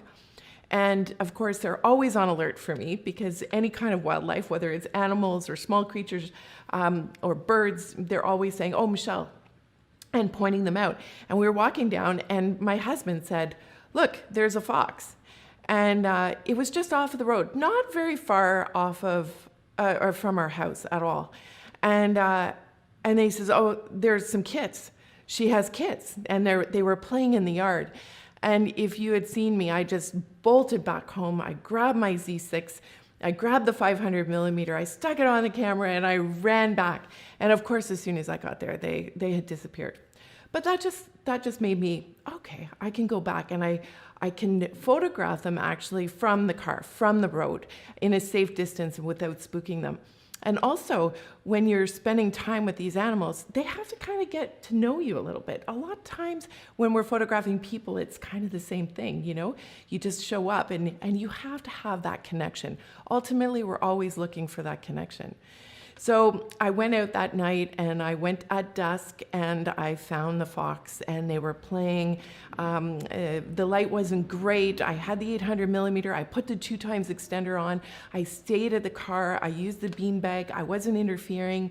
And I was really intrigued by their behavior and trying to capture them. I just get so immersed and kind of obsessive about trying to create that magical experience.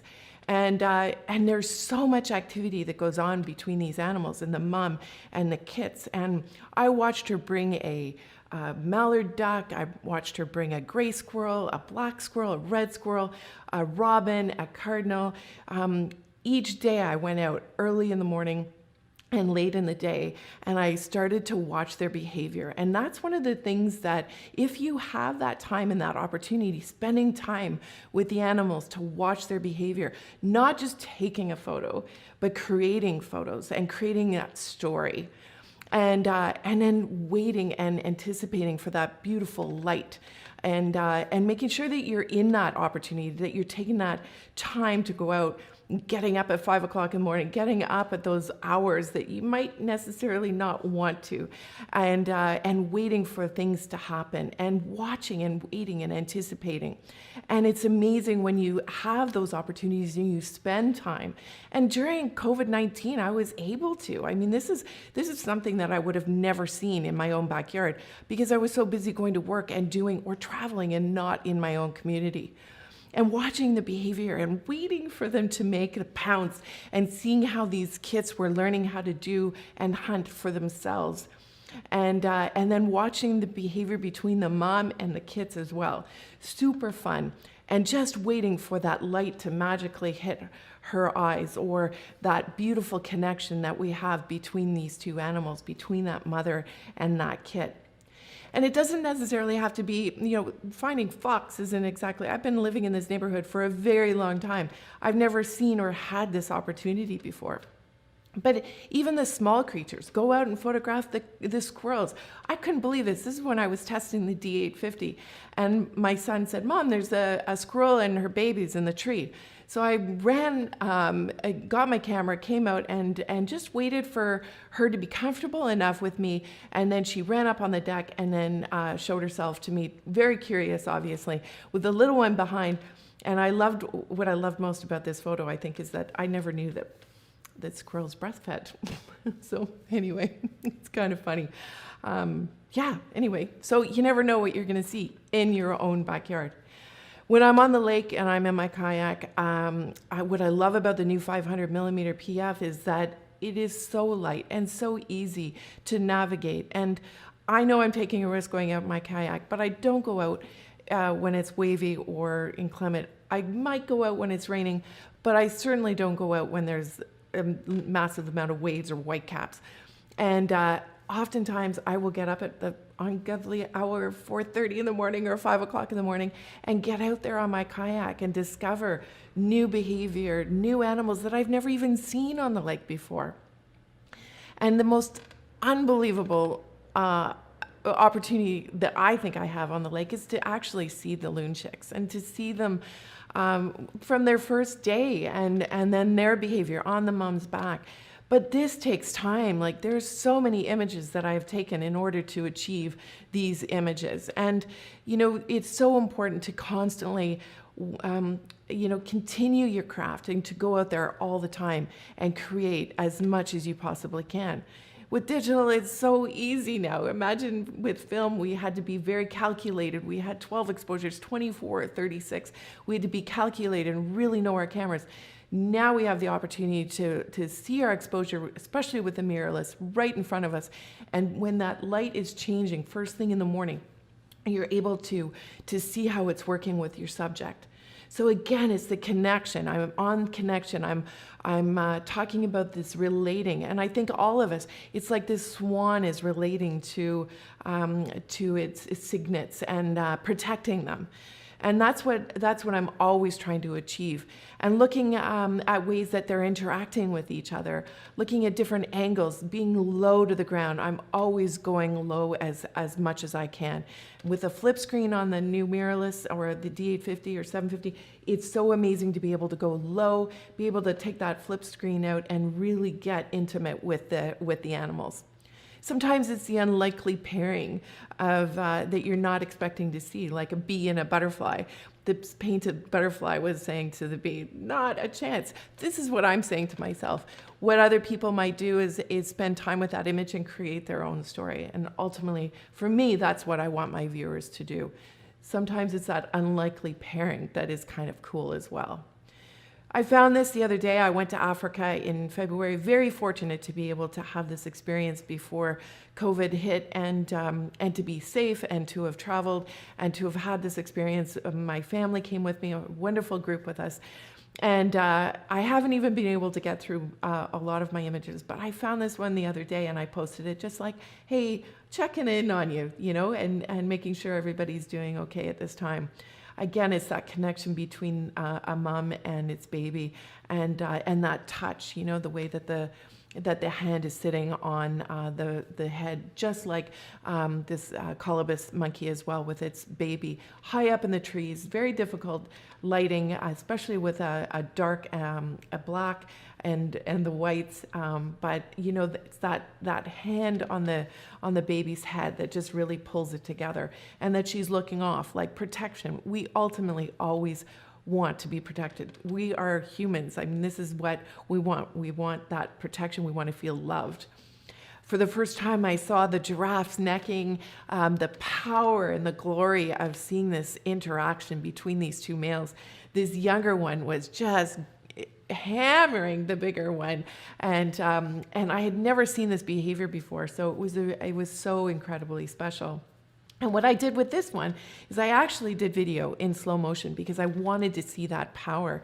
And it's not always easy to know if you should be shooting photo or shooting video. But if you have an opportunity and there's some time, take your photo, get the shot, and then work your way into video and capture this motion, because it just brings it all home. The hippos and watching them in the water, watching them interact with each other, the males fighting, the babies with the moms. Again, just waiting and anticipating. They go under the water and then they come up. So I was waiting for them to go under and then just rise up again, because that is when I found that there was the most action. Flamingos, you know, there weren't a lot of them when we were in the Gorogoro crater, but there were clumps of them. And what I loved about this is just the four of them and how they were interacting with one another, and they were feeding and just waiting for those head positions to be perfect. You know, it probably took about 30 shots to get this one that I was happy with, the way that all of their heads were positioned. So again, it might be 2, 3, 4, a large herd of any kind of animal, and really interesting to see how you can create and get those heads in the right position, let's just say. watching the elephants with their babies and how beautiful and tender and majestic and powerful these beasts are. Oh my goodness, it's incredible to watch them. But when they interact with each other with their trunks, it's just that love, you know, that protection, that connection that I'm always looking for. So I will constantly be looking for this when I'm shooting, but when I'm actually going through my photos, these are the ones that you'll see me post most often on my social media. We saw hundreds of thousands of wildebeest, hundreds of thousands. We were right in the middle of the migration. It was unbelievable. What an incredible gift. But there were so many, and you could take a wide-angle landscape to try to show what it was like to see that many animals in one place. But then I tried with my longer lens. I had the 800, I had the 500. I wanted to show closer, intimate portraits of these animals together. And again, their interaction with one another, whether they had babies, whether it's the males, how they all ran together. So really getting in tight. And I think it's important for any kind of image that you have or a story that you have, what the environment looks like, but also then going in closer to your subjects as well.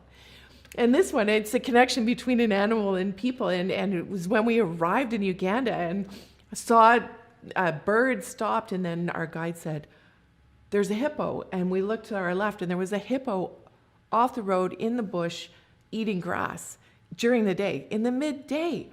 And so there was a man walking up, so we were waving to him. I mean, these are the most dangerous animals in Africa. There's more killings by hippos than there are any other animals.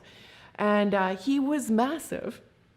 And so we were photographing in the bush, and then all of a sudden he just started walking down the road. And he's walking to these people. But what we didn't know is that the creek or the river or the water where he was going was right off to the left. So where that puddle is, he just walked right in and got off of the road. But we were so scared because this road was so incredibly busy. But we were also looking at these people going helpless. Going, oh my God, get off the road. So it's, again, a connection, not necessarily with two animals, but between a person and an animal as well. I was in Newfoundland and photographing the gannets. Again, a massive colony, flying birds everywhere, so much action. And as photographers, you just want to capture everything. And as you arrive and you set up and then you're overwhelmed with so much wildlife, it's important to just, allow yourself to see, to breathe, and then maybe photograph the whole, but then get intimate and get closer if you can, if you have a longer lens, and try to find that interaction, that intimacy between the large colony into a smaller grouping. Maybe it's these two were mating. And then they started feeding. One was trying to build the nest, and then ultimately I found a beautiful chick, and then just watched the mom feed the baby. It was days old, if not a day old.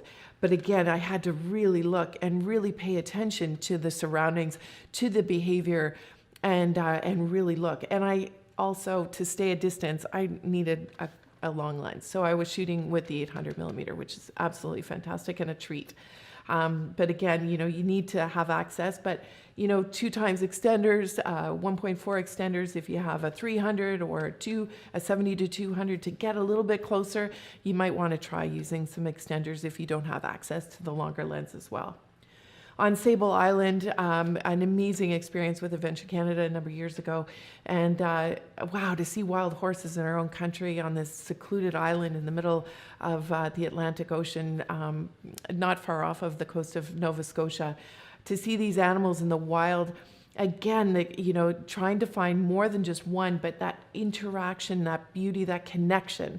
And because this section is called Connections, that's what it's all about, like looking at how they interact with one another. Grizzly bears, these were mating bears. It was beautiful to watch how they interacted with one another, how whatever the female did, the male followed, and eventually they did the deed. And she wasn't very happy, but I don't have those to show. Just amazing to be able to be in that opportunity, into that experience, and in their environment to watch them wow, what an incredible gift. And I never, ever take it for granted. I've had so many amazing opportunities. Grizzly bears, males, young, juveniles, sparring away, not very far from us at all. Here's a spirit bear with a black bear. This is Ma. She did not want to have anything to do with any other bears, and this male was just riding her. He just kept wanting to bug her and walk up to her, and she just gave it to him. So again, it's not always that beautiful fun, but it's that, it can be also an aggressive kind of behavior as well that is really interesting and fascinating to photograph. Seeing the cubs, newborn cubs, and how they're curious about us and how mom is standing at attention. And then this grizzly is in the Great Bear Rainforest with its cub and teaching him how to feed off of the salmon as she would bring him up, the salmon up to feed on. Really interesting to watch and beautiful. A cub going up, again, that touch, that connection between these two. We're all sons and daughters, and whether you've had a good relationship with your parents or not so good, still you might have your own children, and I think we can all relate to this in some way. And I'll never get tired of watching a mother and its offspring in the wild ever. These are two males, polar bears sparring in the late fall, getting ready to go out on the ice again. Always waiting, it's so fast, and the power that you see when they spar with each other.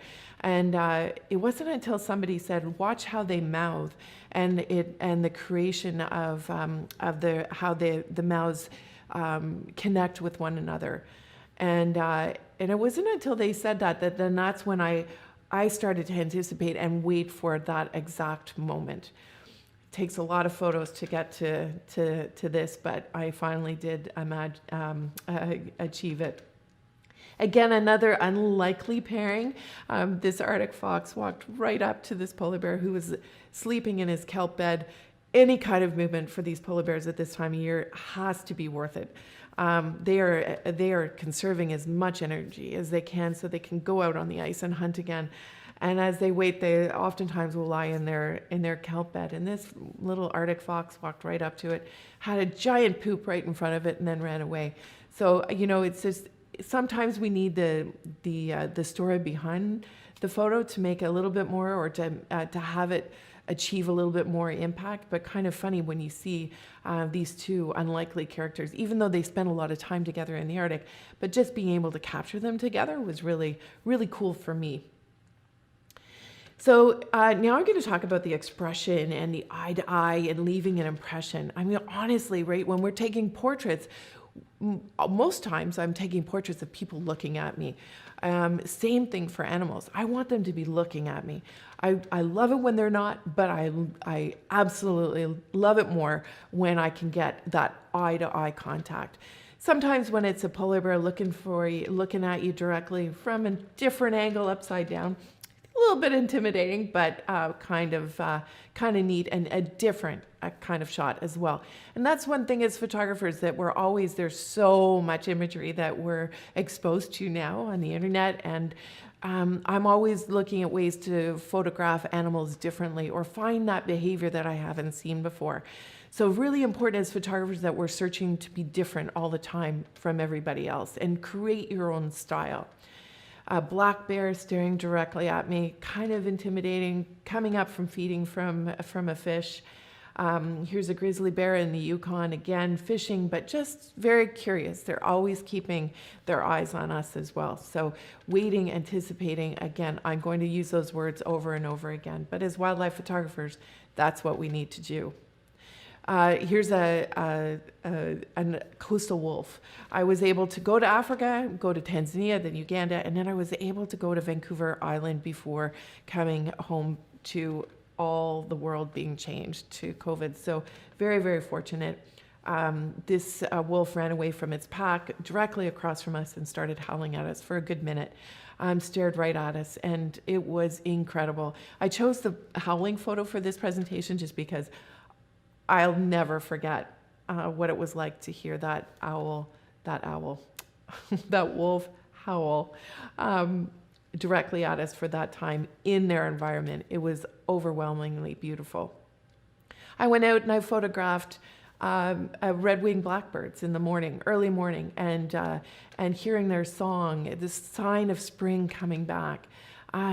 Just get out there and look and wait for this Darth Vader look from the red-winged blackbird, or the little fox looking directly at us.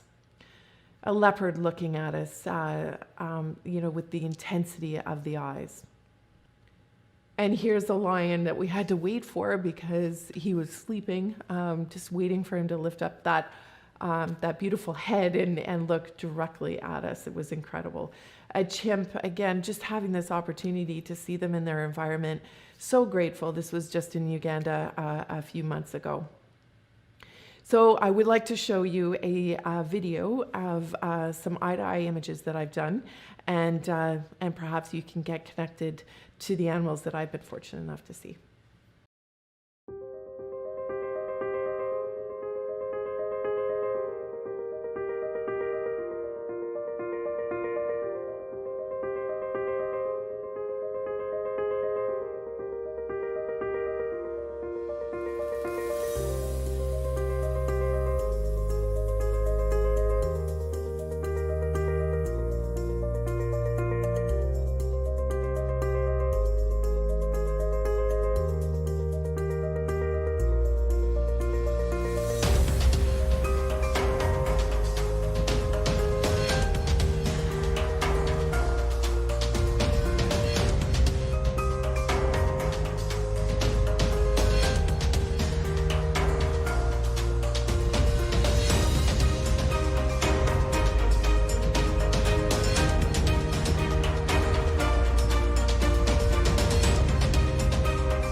So of course, there's nothing more important than light and creating atmospheric images with beautiful illuminating light. I mean, that is really, it's not only the connection and the behavior in these beautiful animals in their environment, but really it's about the light. It all comes down to that opportunity and making sure that you're out there at the right time. Again, getting out of bed early, maybe going out later in the day, getting the magic of the sunset, that golden hour, the magic hour as they call it. Here's a perfect example. It was 5 o'clock in the morning out there. The sun is just peeking up over the hillside, and the two loons in synchronicity came out of the water. I've taken a lot of loon shots, and this was one I have not had again and had since. So I've only gotten one like this, and it's a pretty special one for me as well. Sometimes you're lucky photographing an eagle in the Great Bear Rainforest, and just having that beautiful early morning sunrise that just peeked over the mountains and illuminated the eagle just so perfectly. The humpback whales and using backlight. I love blacklight with the animals. beautiful way of capturing some moments and also showing the environment of where they're at. And of course, all the spouting that is going on had just created such beauty with the backlight. Here's another coastal wolf on the island and using reflections, always looking for reflections, the way that you can use water, the way that you can see these animals a little bit differently, add a little bit more dimension to your images as well. And not always going out in the sunlight and going out in the rain. I love to photograph the rain. I don't like getting wet. I don't like my cameras getting wet. Obviously, I have to stay protected. I protect my gear. But you can create some really magical, beautiful images in the pouring rain too. These are some of my favorite. Of course, when you're in the Great Bear Rainforest, it rains. So, you know, you're going to get wet. Your camera's going to get a little wet. Just making sure that you're protected. I use think tank covers and you know, as I'm in head to toe Arc'teryx and you know, just making sure that you're in rain gear that's going to keep you dry, because that's the most important, that you want to feel comfortable when you're out there in these conditions as well. When it snowed in April, I ran out to try to find some wildlife in the snow. I wasn't much successful with anything but geese, but then I could be, you know, the snow came down so hard that I was like, okay, I'll wait for them to fly and capture them in the snow. Not so easy with the focusing. Focus peaking with the mirrorless, this is where it really, really came in handy for me as well. I've shown this image many times. It's hard to do a presentation without showing it. It's a long story, so I'm not going to get into it today, but just waiting, anticipating, and using the available light that you have. We don't always have opportunity, well, we have opportunity to go out there and put ourselves out there, but we can't control the light. We can't control the animal behavior. In the studio, we can. When you're out in the wild, it's all up to them, and you have to be ready and take the chances. That's the other thing. I took a chance on this image. I had no idea what was happening. It happened so quick. I took the shot, and it's one of the best shots I've ever had taken, and it's a big part of my portfolio. And this is where light comes in beautifully with landscape. And again, it's about being out there at the right time, putting yourself in these beautiful landscapes and knowing and seeing. You can use the apps to gauge how the sun's going to rise, how it's going to set. Maybe you have a chance to shoot outside of an airplane window. I do that often. These are in the Great Bear Rainforest. You know, it doesn't always have to be sunny. The clouds, the beauty of intensity of the clouds can really enhance your photos as well.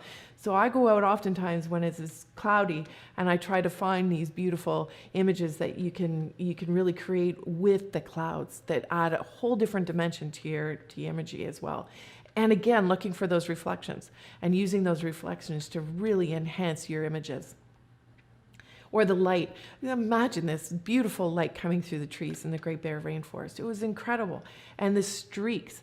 So I went far off and I used a wide, and then I went closer and closer, and this was taken with the 70-200 at the full 200 millimeter, just to narrow in and really concentrate and look at that light.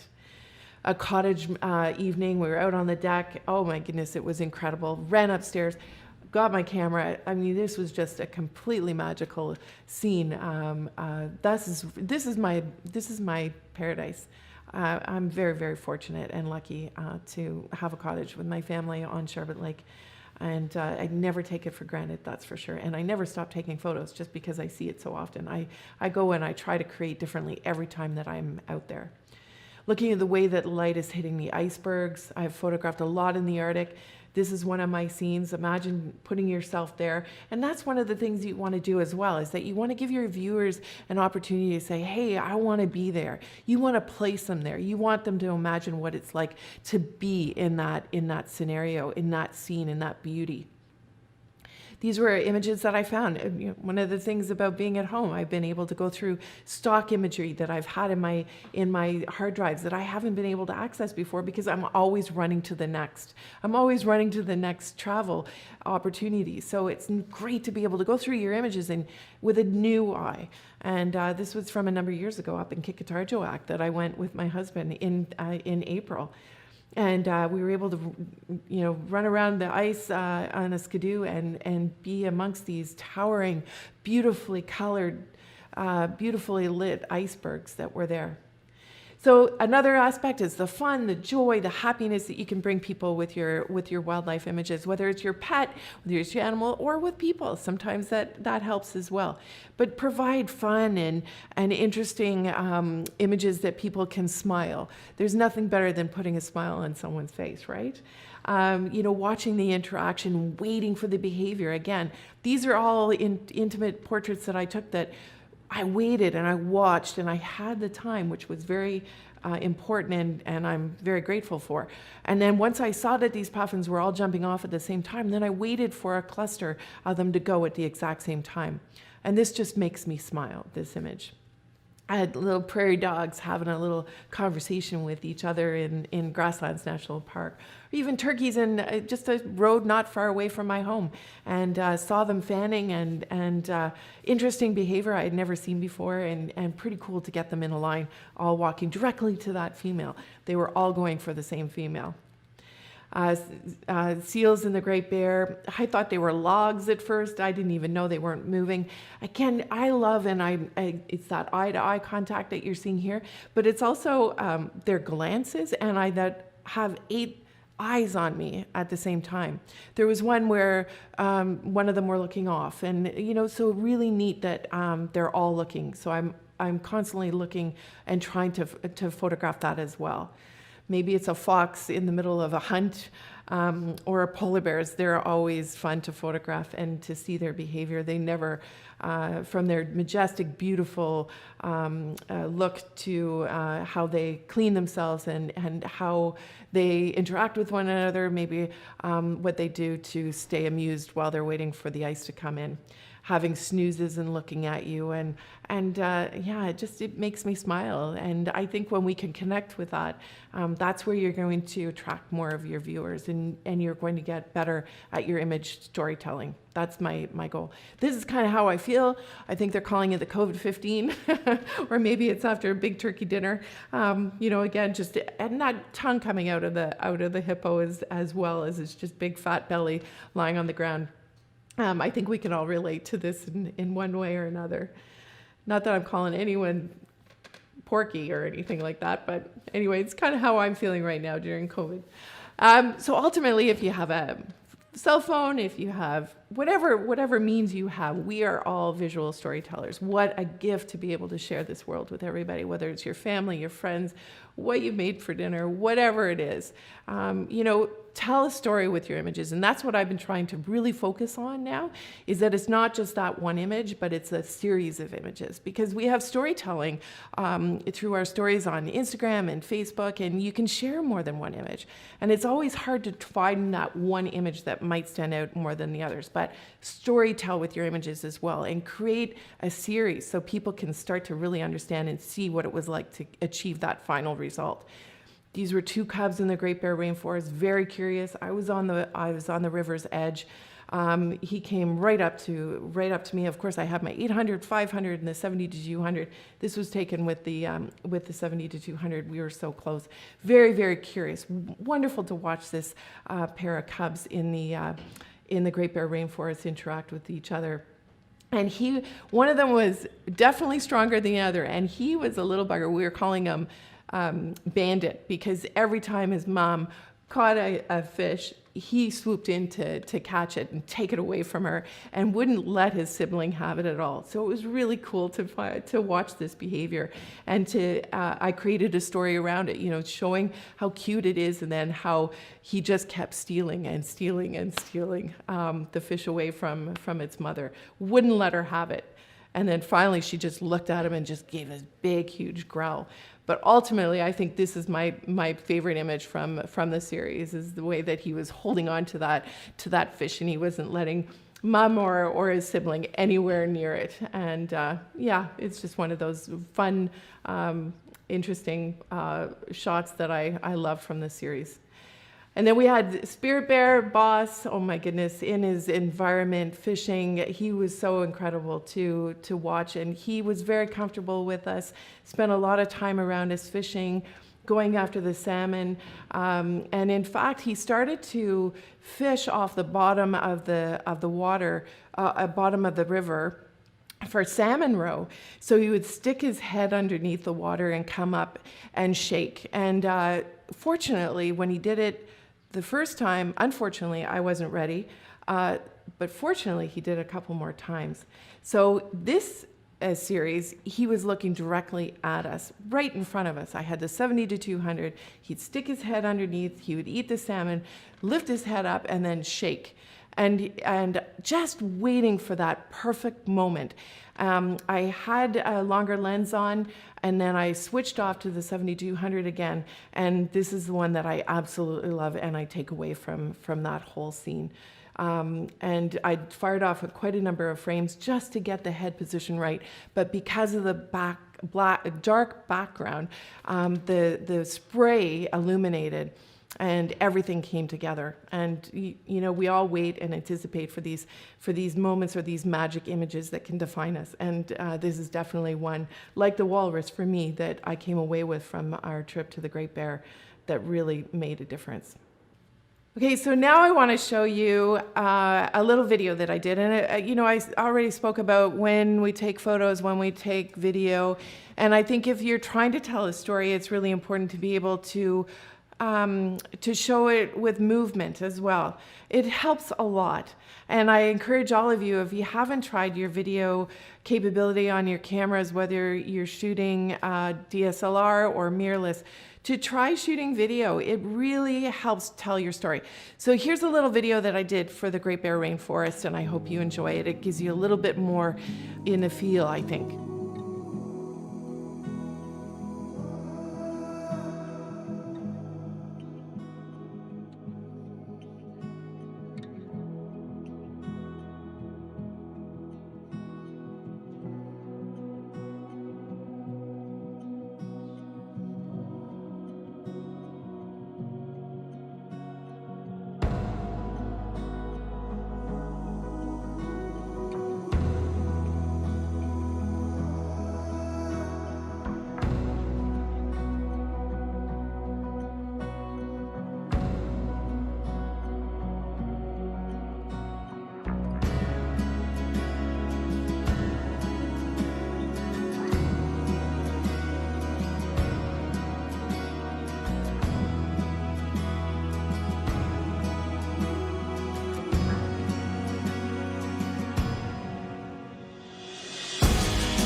Okay, so now we're moving from the Great Bear Rainforest to another rainforest that I had an opportunity to visit in February. I think I already spoke to you about it.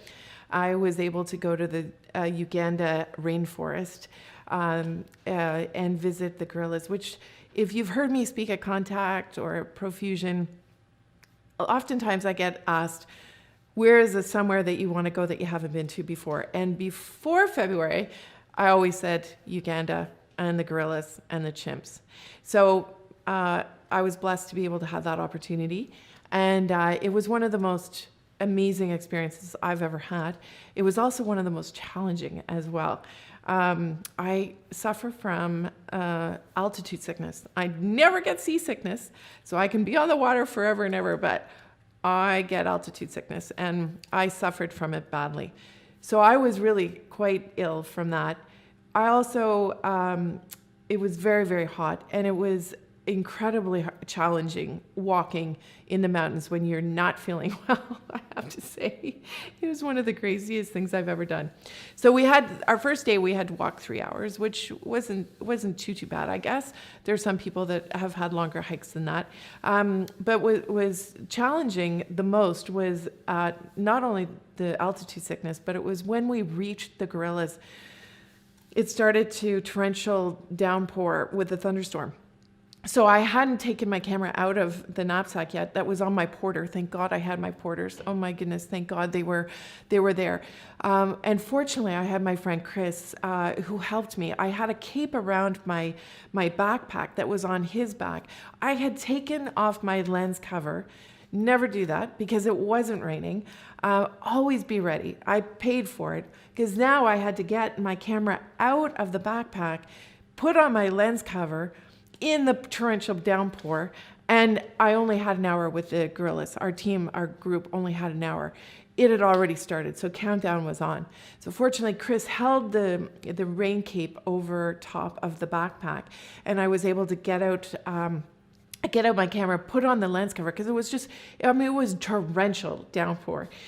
And without that, I don't know what I would have done, really. And everything happened so quickly. And we had gorillas all around us. And for me, I think this was one of the most significant images that I came away with. It's not one of those shoots that you come away with thousands of images. You have an hour.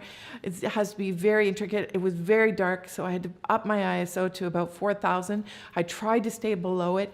Fortunately, with the in-camera stabilization, I was able to shoot at a slightly slower shutter speed than I would have normally, and really opened up wide to 2.8 with the 70-200.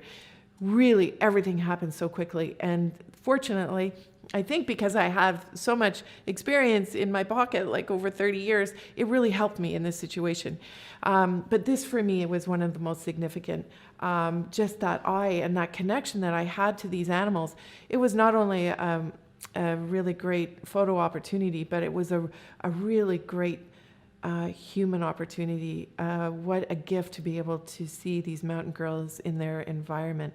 Something that I had dreamt of, something that I had wanted to do for as long as I can remember. So again, very, very grateful. I never take anything for granted to have these opportunities. And if anyone of you want to see these beautiful creatures, I highly recommend the adventure, because that's what it is. It was an adventure. I had to think very, very quickly. This blackback was so, he was our star, and he was making his bed out in the rain. And then he was cleaning himself, and he was picking his nose, and he was eating it. He farted. He did all kinds of really amazing behavior that we connect to.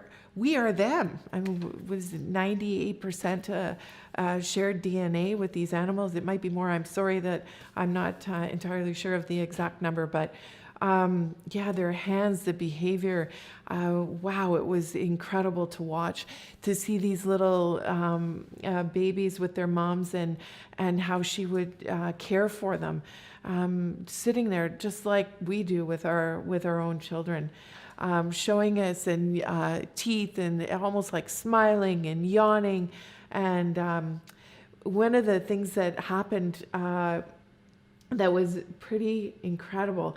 I had dreamt that a silverback came and put his arm around me and I wasn't able to take a photo. I had dreamt that, and secretly I kind of wanted that to happen. It didn't have to be a silverback, but anyway, it didn't happen. But when I was staring at this blackback, we really connected. And I'm sure my group felt the same way. He was looking in our direction, and I really felt a connection. And I put my camera down and I just said, you know what? I want to look eye to eye with this magnificent creature. And he got up and he walked right in my direction. And I thought, oh, this is it. He's coming over. He's going to sit next to me. He's going to touch me. He's going to pick up my hair. All the videos that I had seen before. I'm going to have a dream come true even more.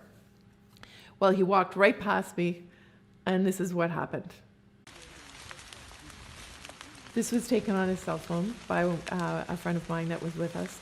And it shows the gorilla walking right by me, right by a few others. And then he pushed Chris right in the back and sent her flying. It was unbelievable. She cried with absolute delight. Nobody was hurt. He just walked off. But it was just one of those unbelievable moments. And I was so glad that Chris got it. Secretly, I wanted it to be me, but that's okay. Maybe next time, because I'm going to go back. Absolutely, even though I was so sick. So here's a little video. Again, it was really hard to decide when to do video, when to do photos, but I needed to see and remember what it was like to see these animals live. So here's a little video that I put together, very short, but it gives you an idea of what we experienced when we were there.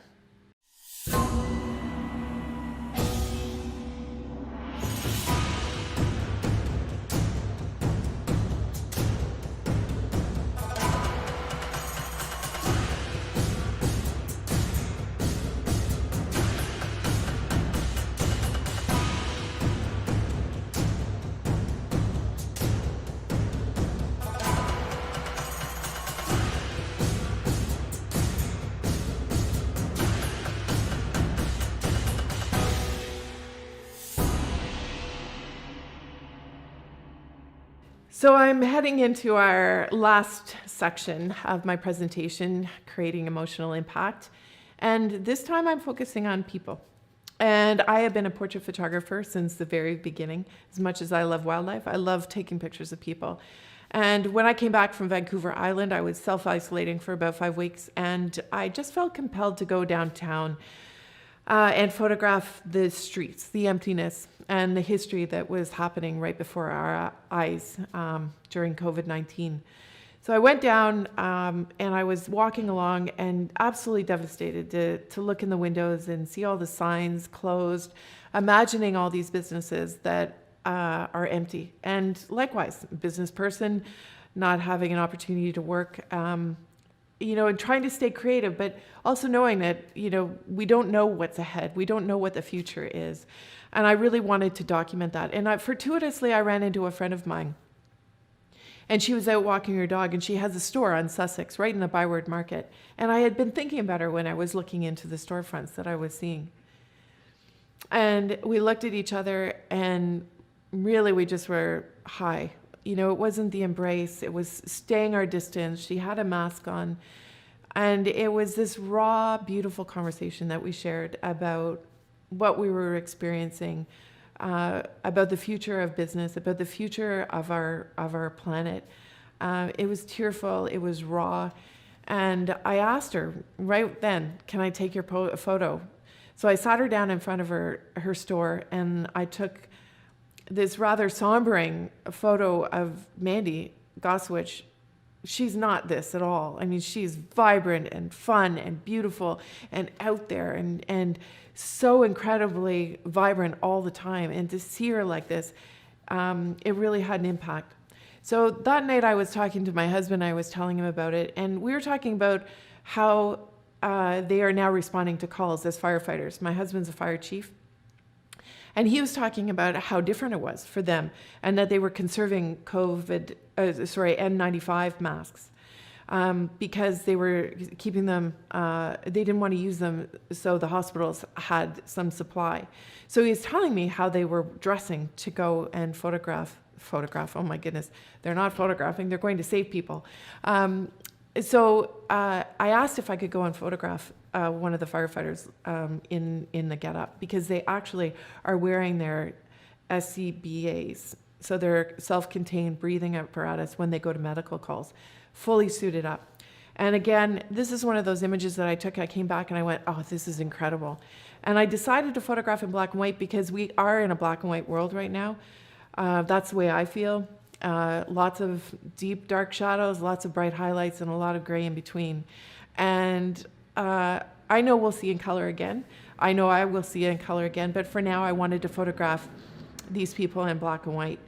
And I came back and I went, I'm going to do more. I want to show the real world out there, and I want to document history in the making, and all safely, obviously.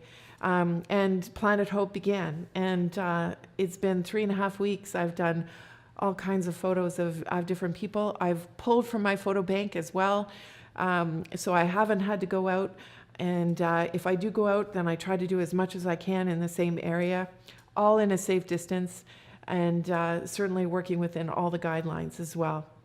This is a homeless man on the streets of downtown. First thing out of his mouth was, I hope to be off of the streets soon. Paramedics and how they have to go to calls now. All these stories are on my Instagram page that I made at Planet Hope Canada. I don't have the time to go through them all with you, the stories, but I do hope that you go have a look at my Instagram page or Facebook, Michelle Valberg Photography. I'm posting these every day, from grocery workers to doctors. This is how, imagine being greeted. I hope that you haven't if you're looking at this, and I hope you don't have to go to the hospital. Having conversations with these real people, these heroes that are out there keeping us safe and healthy. My father-in-law, who's 86, and we're worried about him every single day, no matter how healthy he is. Nurses that are on the floors every single day. This was taken at our Children's Hospital of Eastern Ontario by a wonderful, well-loved nurse named Doug. Security workers. Rick is, working every single day, putting his life at risk for all of us to stay safe.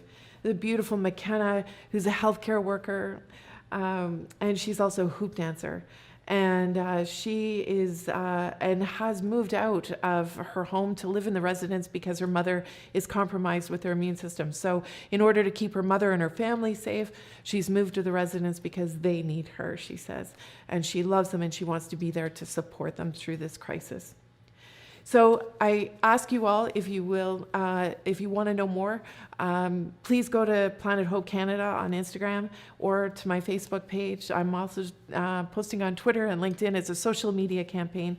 I'm featuring somebody new every single day. Stay creative during this time. Always, look, see differently, and really look at the way that you can create that emotional impact. And, it is the keystone to really great imagery, and I think we all have it in us. We're great visual storytellers. We have these opportunities, and I hope you take them. And thank you for joining us, and thank you to Nikon for featuring me for the Contact Festival. This is a very different opportunity to sit in front of a camera without a live audience. I so feed off of you when you're in front of me, and anyway, I'm sure we'll be doing that again soon. So take care, stay safe, everybody. Thank you for tuning in, and stay well.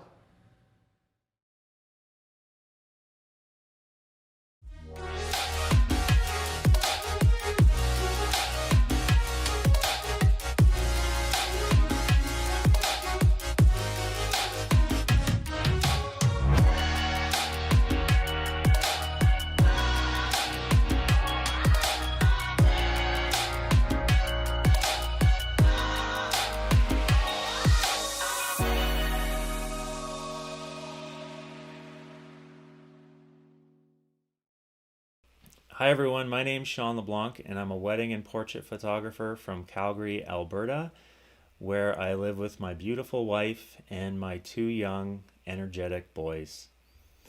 So I got my first camera about 10 years ago on a mountain biking trip to Moab, Utah. And on that trip I did very little mountain biking and a lot of playing around with my new camera and just trying new things. It was a Nikon D300, and From there, I started to photograph families, which eventually led into wedding work, and I started to enter competitions, both locally and internationally, and started to do quite well at those competitions, even winning a few. And I was doing this all the while I was an engineer in the corporate world. I used to work at a large energy company in a smaller group, in a wind power group, and I'd often take my camera out to project sites with me to photograph the projects I was working on. Then in 2016, I had an incredible opportunity to photograph a destination wedding in Japan during cherry blossom season, no less. And I almost missed this opportunity because of my corporate world commitments. And it was really at that time that I started to consider becoming a full-time photographer and leaving the corporate world. And so eventually I took a leap of faith and resigned from the corporate world. So this is me holding my letter of resignation moments before walking down the hallway to my boss's office to let him know that I was leaving a great 14-year career as an engineer to pursue my passion for photography. From there, I built a studio on my property. So I live on 2 acres on the west side of Calgary. And that's where I work out of now. So I photograph both local and destination weddings all over the world. I also do a lot of portrait work, primarily with families. Started working with pets and started boudoir as well. And everything is centered on creating beautiful printed work for my clients. So you can see some of the large wall art collections here that result from that work. I've also been doing some custom projects. So this is a photo from earlier this year where I created a 22-foot wall art collection for a client here in Calgary. So this was for his luxury garage. And this photo brings a smile to my face because it was on this project where I learned I have a severe fear of heights. So, I was 20 feet in the air on this boom that you see there, holding these 6-foot panels, and it was quite an experience. And so I also offer creative photography workshops in Canada and the US. This summer I was supposed to be in Italy and the US as well, but that's of course all been postponed. And I also offer one-on-one mentorship with other passionate photographers, mostly to mentor on the business side of photography. But I'm here today to talk to you about composing intimate, candid artistry. So I'll be talking a lot about how I approach creative photography, and I'm hoping that you'll be able to take away some great tips and techniques that you can use on your next portrait or wedding. So clean background. So this is the number one thing that I look for when approaching a new location that I've never shot at, or just working with clients in general. So where can I put them on a clean background to make them really stand out in the frame? So for this photograph, you can see my clients, they're walking along the ridge line on a clean background. So I call this putting them on sky. So you can see there is very little distraction in behind them. So this really helps to make them stand out in the frame.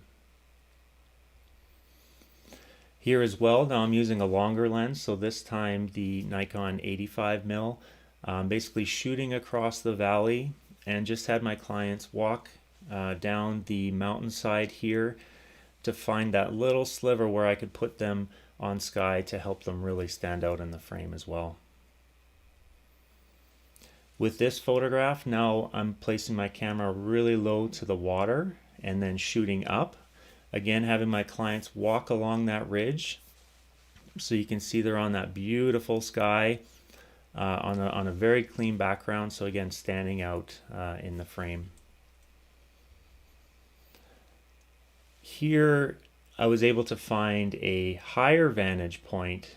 I talked a lot about putting clients on sky to help them be on that clean background, but it doesn't always have to be the sky. So in this case, I was able to find a higher vantage point and then shoot down and use the lake in behind them as that clean background to really help them stand out in the frame.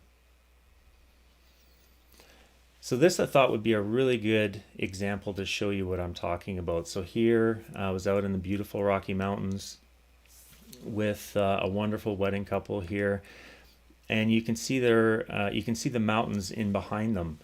And so from this vantage point, they kind of blend into that environment. And it was as simple as getting a little bit lower, finding a lower vantage point where I could shoot up, and then again have them on sky. So you can really see there how they stand out in the frame of doing that. So now that I've thought about where can I place my clients on a clean background, I start to think about how can I frame them to even take this photograph to the next level where I can create an even more bold and dramatic portrait for my client. So I'll often look around and see what kind of architectural elements I can use to bring into the photograph. So in this case, this is a photograph of downtown Calgary, shot with a longer lens. So here I'm using the 85. I was able to find that little sliver, that clean background where I posed my clients, and I just used the steel wiring from the bridge to create that creative frame. Here, this was from a wedding I photographed in Spain, and so there was this incredible old castle there, and we were walking around and I found this location, and it had this big iron doorway here that you see, and you can see in behind them there was that nice clean background, and I just used that doorway as a way to frame them. So here shooting a little bit wider as well, so with my 35mm lens, and sort of bringing in some of those architectural elements from the castle. And in this photograph, now I'm using more of the natural elements that are around. So in this case, a overhanging tree or tree branch to help draw the viewer's eye of this photograph. Again, you can see my clients on a nice clean background there, walking along the ridge and using some of that foliage as a way to frame them within the frame. So leading lines. So now that I've thought about where can I place them on a clean background, how can I creatively frame them, now I start to think about how can I draw the viewer's eye towards my clients within the photograph. So for that, I'll often use leading lines. So here, this is some more of those architectural elements. This was actually a building that I used to walk by for all those years that I was working downtown Calgary, and I always thought it would be a really neat location for a creative portrait.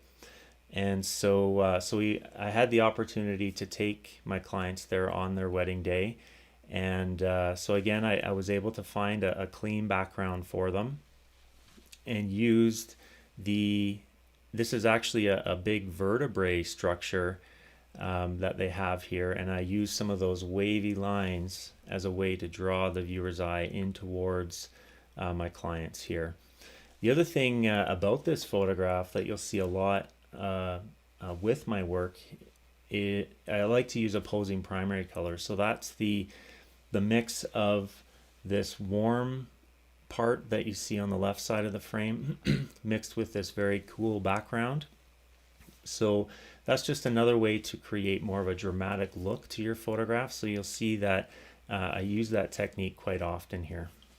So for this photograph, now I'm using a wider lens, so the 24, shooting down towards my clients and using this staircase around them, these lines that you see here from the staircase as a way to draw the viewer's eye in towards my clients. Here, now using candles that were part of the wedding ceremony as a way to go from the left of the frame all the way to the top right. And again, you see that clean background there. You're going to hear me talk about that a lot. And just using things that are part of the wedding ceremony And again, just trying to find those lines as a way to draw the viewer's eye. So now that I've thought about clean backgrounds, creative framing, leading lines, I now start to look for triangles and angles, because our eyes are attracted to triangles. And so, you know, when you look at this portrait, here I'm using a longer Nikon lens, so the 70-200, and I'm actually on the other side of another mountain, again shooting across the valley. I found that clean background for my clients here, and this was a really interesting day. So we are on the top of a mountain, and it was an incredibly windy day, so windy in fact that they had to shut down the gondola because the gondolas were blowing to the side. And so I was up there with with my wonderful clients, and so we had a bit of time to try something a bit more creative, and so that's kind of how this photograph came to be. And so, you know, when you look at this, there's actually 4 triangles within this frame. So there's the foreground part of the photograph. There's this other triangle here on the mountainside to the right, and then you see the skyline also forming a triangle, and then even her veil is forming a triangle as well, just from the wind blowing so strong that day. And again, you're seeing the opposing primary colors come into play as well, so that cool mixed with the warm foreground here. And then here's another example on a wedding day. So their wedding was out on a beautiful ranch just in the countryside here near Calgary. And so of course horses were a big part of their life, and I thought that it would be really neat to frame them underneath a horse somehow. And so with this photograph, it took about 100 frames or so for everything to line up. But when it did, it all came together beautifully. So again, you're seeing opposing primary colors here of this cool sky mixed with this warm foreground. And of course, 3 triangles, where you've got this triangle forming with the horse's legs on both sides, and then as well as the couple dancing in the background here, again on clean sky, or on clean background there. Here with a bridal party, you can see with all of their feet spaced apart, their legs are actually beginning to form triangles. So again, it's just one thing that I'm always looking for, you know, because again, our eyes are attracted to those triangles. And so as I'm photographing, shooting through these moments that are unfolding on either a portrait session or a wedding day, I'm always trying to capture angles and triangles.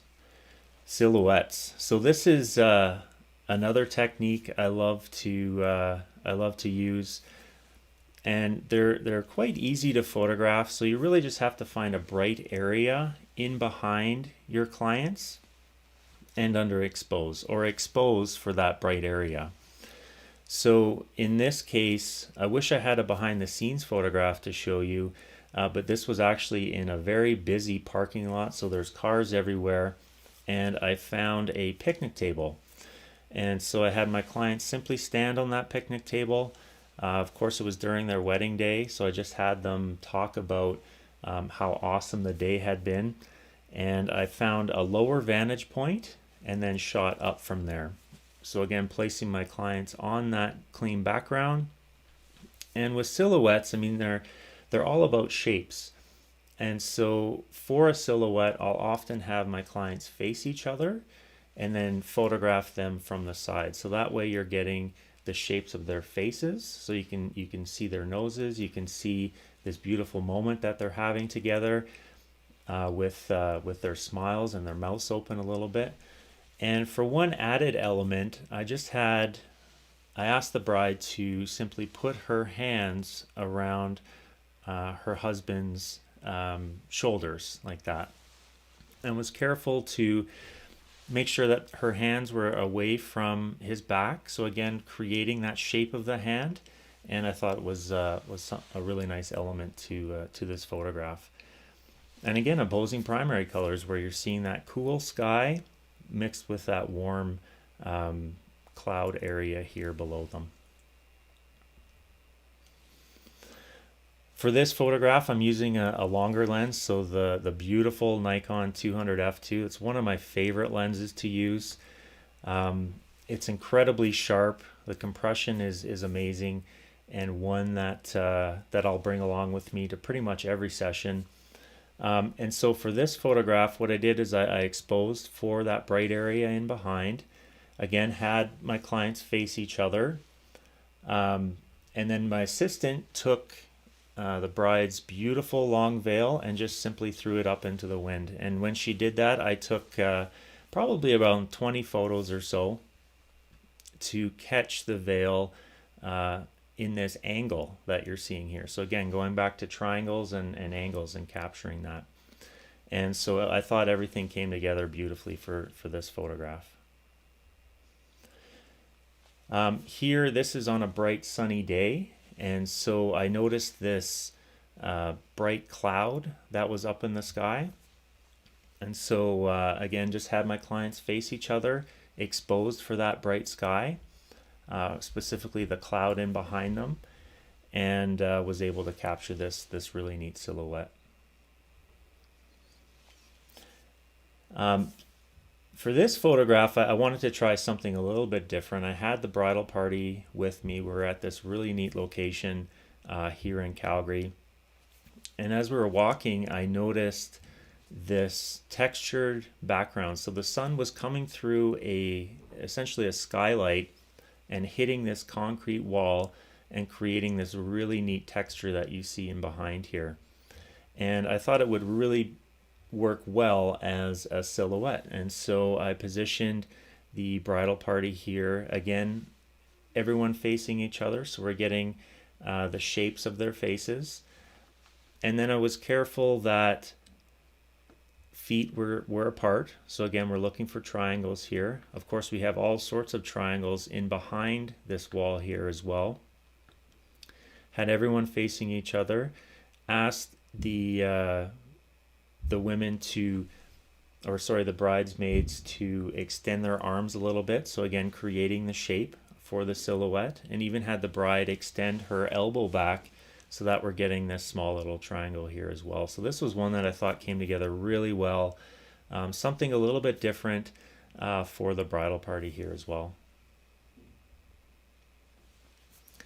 And so with this photograph, now you're starting to see a lot of the techniques that I've been talking about sort of layered and come together. So here, of course, opposing primary colors that I've been talking about a lot, where you've got the warm part of the left side of the frame here mixed with this cool sky. You've got some leading lines here.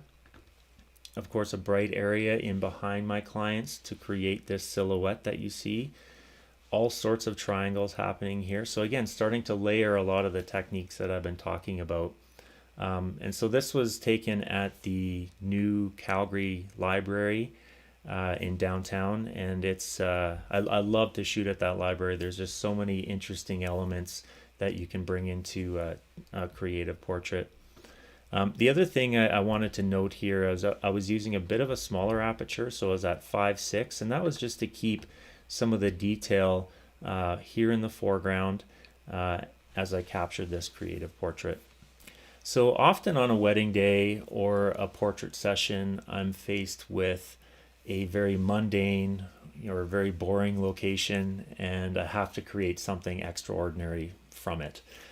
And so one of the things I love to do is I'll always think about, where can I get low, where can I get high, where can I go far, and how can I get close? And I'll just kind of follow that sequence, and it'll really start to, I guess, invigorate the creative juices. So what do I mean by that? So getting low, in this case, I'm literally just lying right on the ground with my Nikon D850, my 35mm lens, shooting up. You can see my clients are on sky here, clean background. And I just had the woman turn her face in towards the natural light that was coming from the sun, so that we got some beautiful light on her face. And there was this really neat culvert here that I thought would would work well as a creative frame. And so again, by getting low and shooting up, I was able to use that as a frame for this portrait. Here now I'm using a longer lens, so the Nikon 70-200, and of course we're out in the mountains, this beautiful location. This is just outside of Moraine Lake, and I was able to find this little rock that, or I guess this boulder that was standing out, and just had my clients of course stand on that boulder to place them on a clean background in behind them, and shot from below upwards to get this portrait here. Get high, so now that I've found some areas to go low, now where can I go high? So in this case, I'm standing on a balcony and shooting down. So again, you're seeing that clean background here. And it's as simple as having your clients walk together through this beautiful pathway here, and just shooting through those moments. And so getting a different, unique perspective in that case. Here I was able to find just a brick wall that was at my client's home, and simply just pulled the bride's veil over top of both of them and shot from that higher vantage point to capture this. And you know, I love going black and white for photographs like this because I find it just really captures the moment beautifully. And here you've got that nice balance of black and white, where you've got this dark area here and behind mixed with this brighter area in the foreground. Of course, you can see some triangles that are forming here. I shot it wide open, or close to wide open, at 2.8. I like to keep it around 2.8 so that way I'm getting nice sharp focal points, specifically around the eyes here. I also brought her hand up to include her wedding ring and his hand as well, and just to bring everything together for this this beautiful portrait on their wedding day. Get far. So this again is to create more variety. So here I'm using the foliage from the trees that are around me to help fill the frame. So my clients are quite a ways away, and I am using a wider lens, so the 35mm here. One thing I'd like to note is I use a smaller aperture at f11, and that was to keep this foliage above sharp in the photograph. So I wanted to include that as part of the creative frame here. And of course you can see they're on that clean background that I keep coming back to. And this moment was as simple as the groom helping his bride down the hill here and shooting through that moment to capture this.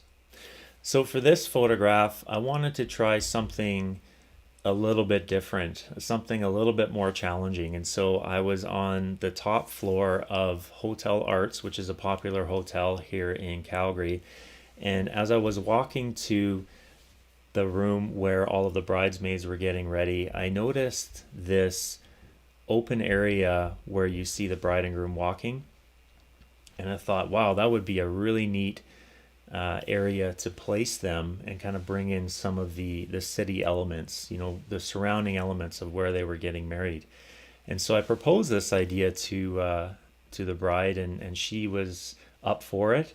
And because a shot like this does take some time to set up, so how it worked was I was on the top floor and my assistant was down at street level, and we were on cell phones because I was just too far away to yell at that point.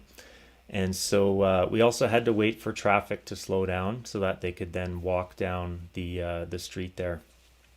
And so it took a few frames, but eventually I was able to capture it. So again, you see that clean background here of them walking.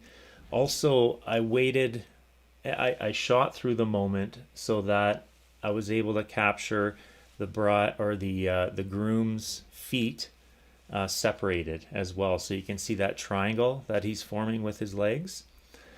And I shot at a smaller aperture, so f8, so I was able to bring in a lot of those city elements here, and of course use a wider lens to bring in more of the environment. So here, this is probably the farthest I've ever been away from my clients in taking a photograph. So this was taken at the Rimrock Hotel. I was on the top penthouse floor, and as we were up there for their ceremony, I saw this road that you see the bride and groom walking down on, and I thought, wow, that would be a really neat way to capture the surrounding environment, of course with the bride and groom in the environmental portrait, and proposed this idea to them. Again, this was a photograph that took probably 20-25 minutes to set up, and this was taken a couple years ago when we had a lot of the BC forest fire, so a lot of that smoke was coming into the province, and so that's why it looks a little bit hazy here in the background. There was incredible smoke on that day, but we were able to capture something pretty special for them here. And so again, on my cell phone, I had my assistant down on the road here, and I actually used off-camera flash for this.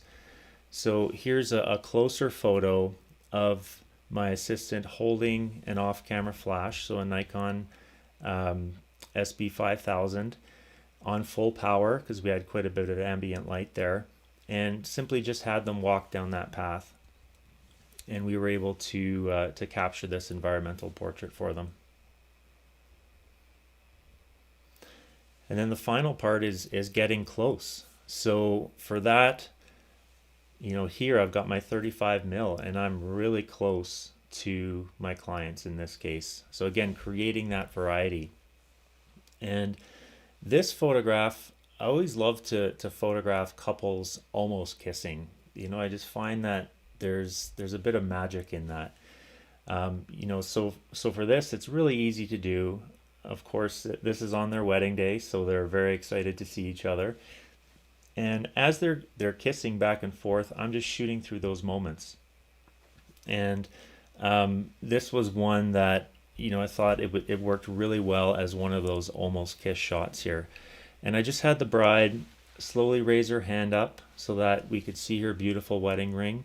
Of course, you're seeing lots of triangles form here from the veil being over top of both of them, and just came together beautifully as a black and white.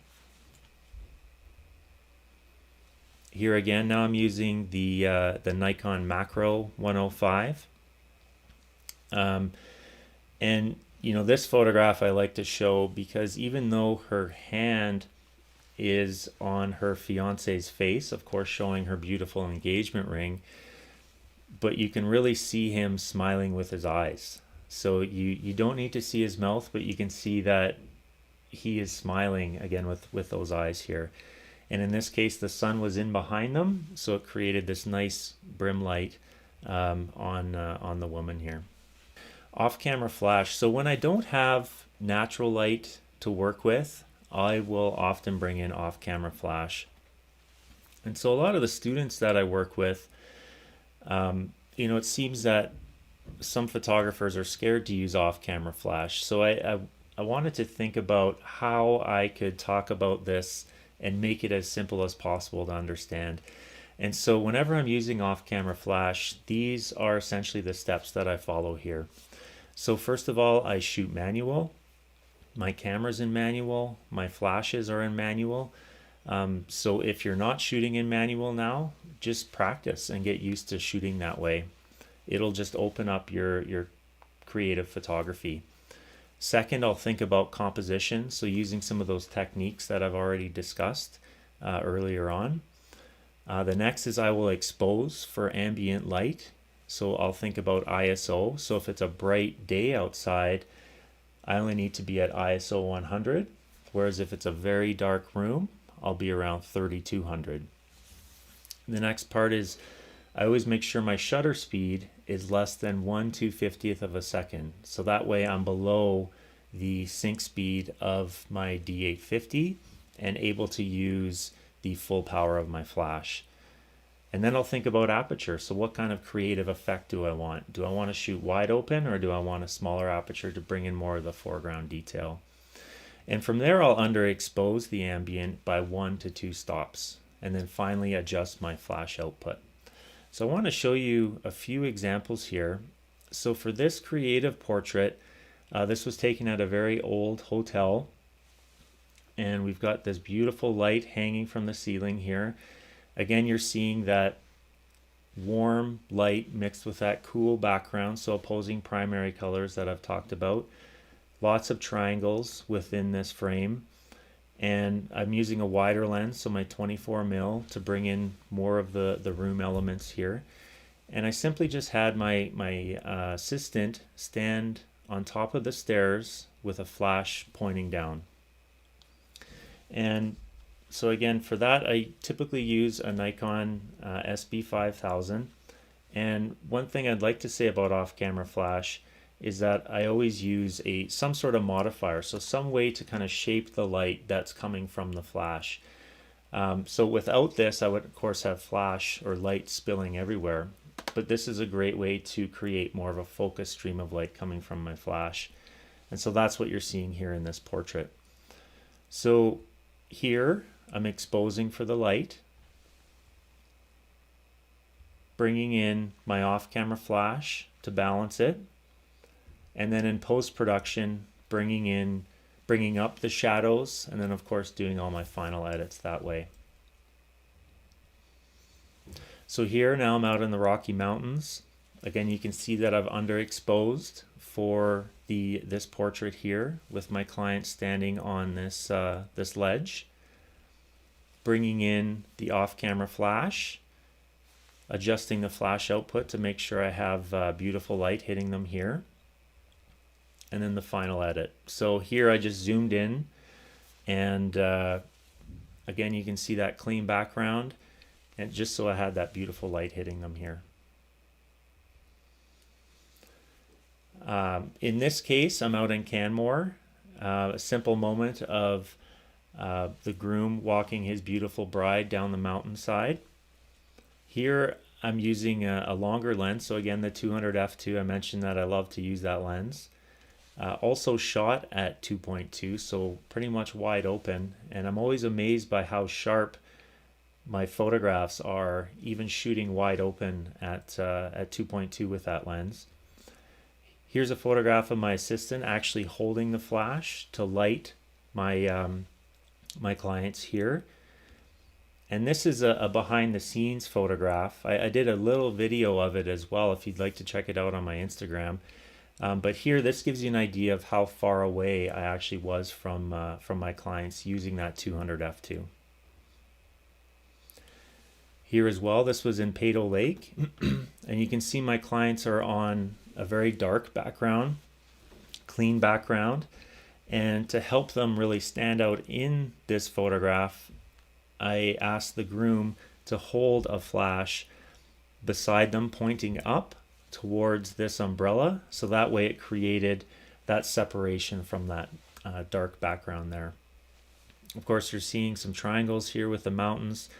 This lake, Peyto Lake, is acting a bit as a leading line in towards my client. So again, bringing in some of those techniques that I've talked about. Here as well, so in this case, you can really see how using a modifier such as this to really focus the light can create that dramatic portrait. So here, using this window as a frame with my clients on this dark background with a focused off-camera flash here. Of course, we've got triangles all over the place with this being a train inside of a building, and shooting with a wider lens here with my 24. So again, when I don't have natural light to work with, that's often when I'll bring in off-camera flash. I've talked about using a flash as a main light source, but you can also use an off-camera flash to create silhouettes. So if you think about a silhouette, to capture a silhouette, you just need that bright background in behind your clients. And for these, I'm just using a flash to do exactly that. So if you look at this creative portrait here, my assistant is crouched down in behind my clients, simply pointing the flash at this door. And so when my flash flashes, the light is hitting this door, bouncing back onto these walls, which are creating leading lines in towards my clients here. And of course, it being a silhouette, I've got my clients facing each other to create these beautiful shapes that you see here. Here I'm back in the Calgary library, so one that I've talked about earlier. And here you can see my assistant up on the second floor here with my off-camera flash. And what she's going to do is create a bright spot in behind my clients, again facing each other, to create that silhouette. If you look here, again, she's just using that flash to create that bright spot in behind them, and I'm able to capture some of these beautiful elements of the Calgary Library here as part of this portrait. So another technique I like to look for are reflections. So when you look at this photograph, this is a great example of layering multiple things that I've talked about here. So this was taken at the art gallery in Edmonton, Alberta, and as I was walking up the staircase here, there was a glass railing, and I noticed that this glass railing was reflecting the stairs that I was walking up on. And I thought it would be really neat to try a creative portrait here. So I positioned my clients on this staircase, had my assistant off to the right-hand side, of course modifying my off-camera flash to create this focused light that you're seeing here. I had the bride turn her face towards the light, so we're getting some beautiful light onto her face and a beautiful moment between them. And you can even see the way that she was posed with her longer wedding dress. That created a triangle with her wedding dress. So some of those angles that I've been talking about. On a clean background, you know, a very cool feel to this photograph mixed with the warm light that's hitting my clients here. And then these lines that you're seeing are the reflections of the staircase that I was walking up on, which are essentially creating leading lines in towards my clients there.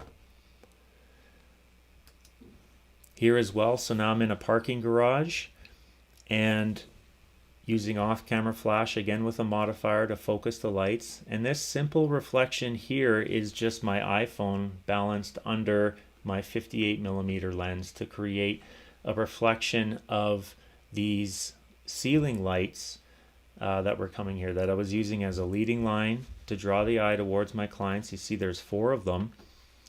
We've got those opposing primary colors of the warm lights mixed with this cool structure here, and then of course a beautiful moment between them. And then here, this was a photograph taken in a hotel that had these really neat light structures that you see here in the foreground.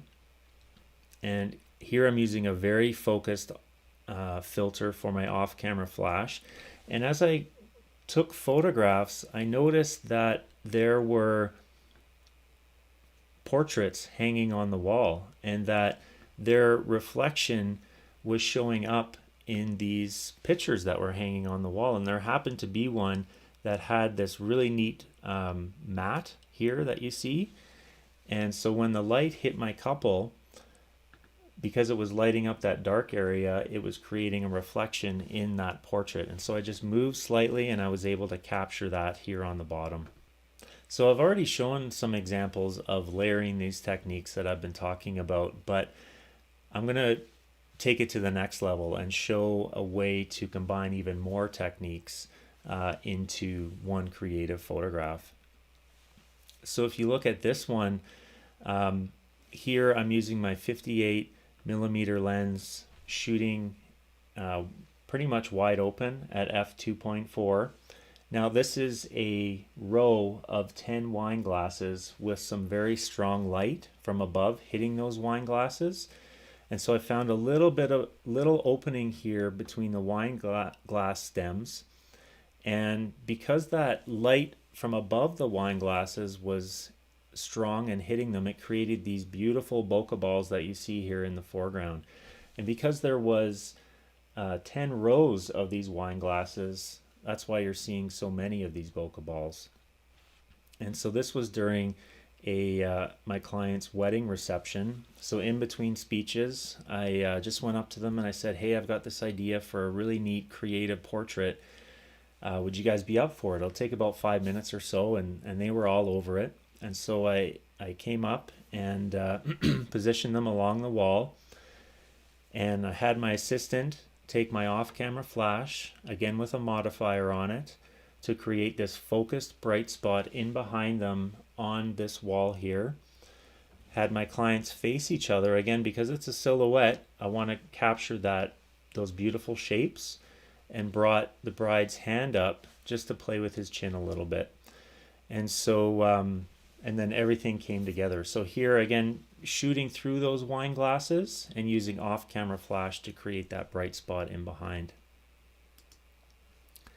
For this photograph, this was from a wedding I shot in Costa Rica. So this was during the getting ready portion of the day. And the bride here, of course, is on a clean background. And there was this shower wall, glass shower wall that was in behind her. And I noticed one of her bridesmaids was out on the balcony that was facing the beautiful ocean. And because of this bright spot that was in behind her bridesmaid, it was creating a silhouette.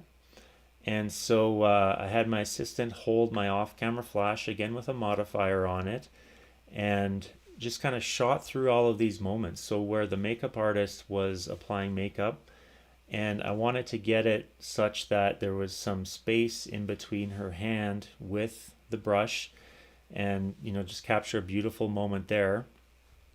But also had to wait for the bridesmaid to turn her head, again because silhouettes are all about shapes, and she was looking straight on for the longest time, and eventually she turned her head slightly and I was able to capture this.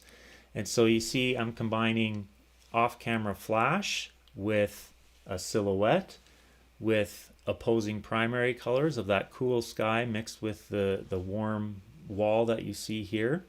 Of course, a reflection. And so all of these techniques are now layered within this photograph here. Here I'm back at the Calgary Library for another photo session. And for this portrait, this was a 2-light setup where I had a flash sitting in behind my clients here, pointed at the wall with a warm filter focused on this back wall here, and I had another flash on the floor pointed at this wall in the foreground with a cool filter, again to create those opposing primary colors. But this flash also created a leading line in towards my clients, and of course a silhouette, so my clients are facing each other, and formed some triangles just by moving her elbow back away from her body, and of course facing each other again. So again, layering a lot of those techniques that I've been talking about. So I've talked a lot about composition, I've talked a lot about light, but what really makes a compelling portrait is bringing it all together with a beautiful moment. And really, in my mind, moment will trump light and composition. To capture a beautiful moment, that is really what your clients will be drawn to. And from a photography business perspective, you want to be creating beautiful, candid moments for your clients, so that translates into printed work for them. So some of the techniques I use are very simple. For this one here, I'm using a bit of a wider lens, so my 35mm lens, and all I asked my clients to do was walk up this hill with their foreheads touching. Simple as that. And so we did it a couple times, and what I noticed is, because it's quite challenging to do that, especially when it's raining and holding an umbrella. And so as we did it a couple times, it started to bring out this beautiful, candid moment between my clients here. Because they would separate a little bit, then they'd come back together and bonk heads, and they would just laugh. And so throughout that whole sequence, I was just shooting through that to capture this beautiful moment that you see here. Also, I asked the bride to bring up her left hand and place it on top so that way we could see her beautiful wedding ring. Here as well, so again, a silhouette, so side profile. This basically I just told I told the groom to try and kiss his bride and the bride not to let him kiss her. As simple as that. And so he's trying to kiss her, she's trying to say no, and again it elicits that candid, natural moment that you see here. And so for this photograph, this was on their beautiful wedding day, and it was simple as asking them to kiss each other. And so I had her veil pulled over top of me, which created these leading lines that you're seeing here. Of course, I placed them on this clean background that you see, had her raise her hand up so that we could see her beautiful wedding ring, and just brought everything together that way. So in summary, I've talked about a number of different techniques. I've talked about layering those techniques. So next time you are on a portrait session or on a wedding day, think about those clean backgrounds. I've talked about that a lot. Creative framing, so how to frame your clients within your photographs. Leading lines, so how to draw the viewer's eye towards your clients. Of course, triangles and angles. Opposing primary colors. Silhouettes, so finding those bright areas to create a silhouette, something a little bit different. Off-camera flash when you don't have the available natural light. Reflections, and then finally layering all of those techniques to create a bold and dramatic wedding portrait. So thank you very much. It's been an honor to be here, and you can find me online on Instagram at Sean LeBlanc. Also, you're welcome to visit my website at seanleblancphotography.com, and would love to hear from you. Reach out anytime. Thank you so much.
Hey guys, it's Nathan from Nikon here, back today with another package, and today we're going to be unboxing the Nikon Z6 II.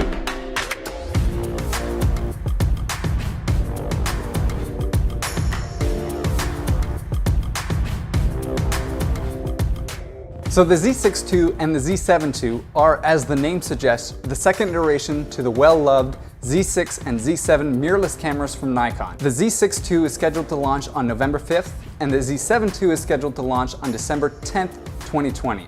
This is my first time seeing this as a full production unit, so I'm really excited to dive into this box and see what's inside.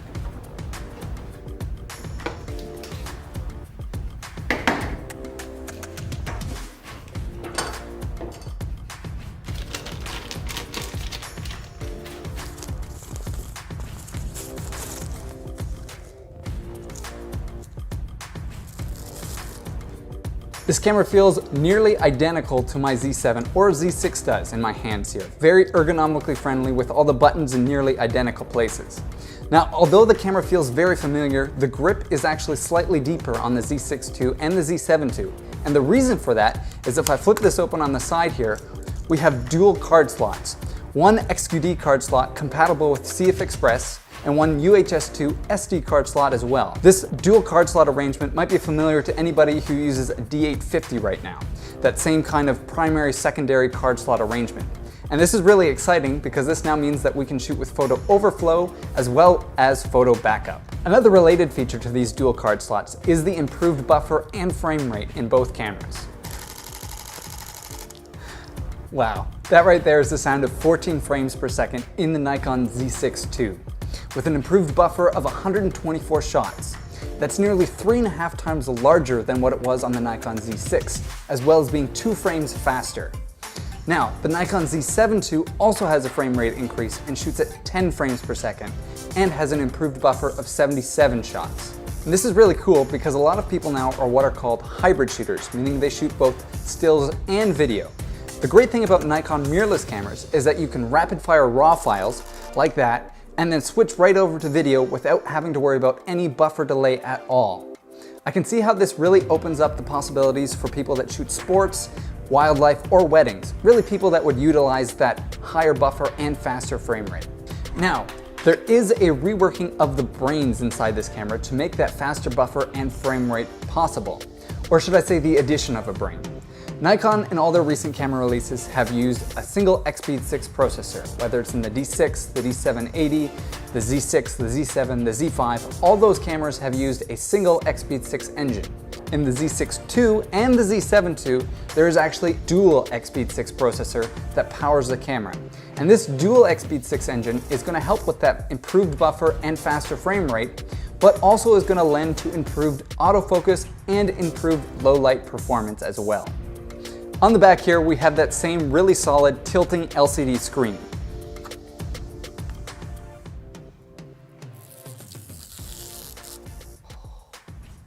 Now, the screen is the same, but there's a new feature that will automatically switch the display to the LCD screen when you flip it out, which is just an added new bonus to the usability of these two cameras. On the bottom here, the battery door, both the Z6 II and the Z7 II use the new ENL15C battery, which was introduced to the Nikon family with the release of the Z5. So now you're going to be getting 340 shots through the viewfinder on the Z6 II and 360 shots through the viewfinder on the Z7 II. There's now also support for a newly designed vertical grip for both the Z6 II and the Z7 II. Previously, the Z6 and the Z7 had support for an external battery pack, the MBN10. However, the MBN10 did not have an AF on button, shutter release button, or command dial. The newly designed MBN11 has all of these controls included on it and is supported by the Z6 II and the Z7 II. For me, some of the takeaways of the Z6 II and the Z7 II is that Nikon has really broadened the possibilities and capabilities of their mirrorless system. The previous generations of these cameras have performed quite well, and I have loved using my personal Z7 from the day that I bought it. I'm really excited because Nikon has just taken these cameras and improved them in every way possible with all the things that we just talked about. Whether it's dual card slots, dual XP6, improved buffer, improved frame rate, improved low light performance, improved autofocus, support for a new vertical grip, and more. I'm really excited to see what photographers are able to do with all this new raw potential. So with that said, my name is Nathan, and I'll see you in the next video.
Welcome everyone. We are back with Vistek ProFusion live seminar series with Nikon. So my name is Chris Ogonek. Some of you may have seen me earlier. I was on doing another live seminar talking about the new Z6 II and Z7 II cameras. Tomorrow I'll be on at 12:30 talking about DSLR and mirrorless technology. But for the next half an hour, we are here doing a live Q&A session. So obviously, we do know that there is a few issues with the actual Vistek site. So make sure you can actually go through our YouTube channel if you are watching this and put in your comments in the section below. I will be monitoring it, making sure that any questions that get asked, I will go through it. So feel free to throw your questions down. And I will talk about basically anything you want, whether it's Z related, whether it is DSLR related, if you want to talk Nikkor lenses, technology, you name it, I'm here to answer anything you guys want. Now, one thing I'll kind of say right off the bat, as a kind of starter, as people start watching, is that what you're seeing right now is not, our stream is not faulty. I am using one of our custom picture controls. So with the picture control that I have here, this is what you'd be able to go and utilize if you're shooting still images, if you're shooting videos. So you can basically get a lot of the post-processing work done if you do want something a little bit different. So if you don't want to necessarily take a ton of time going through your Lightroom, your Photoshop, any of your other editing software, if you don't want to go and spend a ton of time there, you can get a lot of that done in camera. And I might hear a lot of you thinking, well, I shoot RAW. Why would I want to go and go and use an in-camera picture control? All of that data is thrown out when I go and input it into my third-party software. And the answer is, it used to be. If you have, let's say, a D750 and you go change the picture control from landscape to portrait, then all that information will not be kept. If you have active D-lighting turned on in your camera, that information will not be kept. But with all of our new cameras, and it roughly started with around the original Z6 and Z7, and now it's carried on to the D780, the D6, the Z50, the Z5, and now the Z6 II and Z7 II. What we're able to do is we have a much closer relationship with Adobe. And so if you are using an Adobe product, a lot of the picture controls you'll use or a lot of the settings in your camera, such as active D-lighting, will get carried over from your RAW file onto your Lightroom or Photoshop software. So if you like the look of something right in camera, it'll be translated perfectly into your software without having to pretty much do any work to it whatsoever. So it's a really good time saver, especially in a case like this where you're shooting black and white. I had this turned to the regular picture control, and when I was trying to find out the levels for it, I was at about plus 0.7 EV. So I was almost a stop overexposed just to go and try and make things look good. But as soon as I turned it to this picture control, if anybody shot black and white, you know what I'm talking about, where you definitely have a very large shift in the shadows and highlights, specifically if you start using filters, or in this case,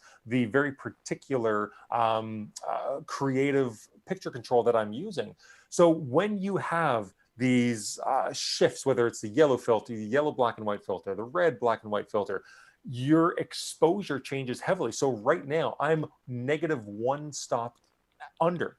So before I was almost a stop over, now I'm a stop under. So I'm almost 2 stop difference from using my original regular picture control flat to where I am now. Now, a lot of our sensors these days can easily handle 2 stops worth of difference in post-production.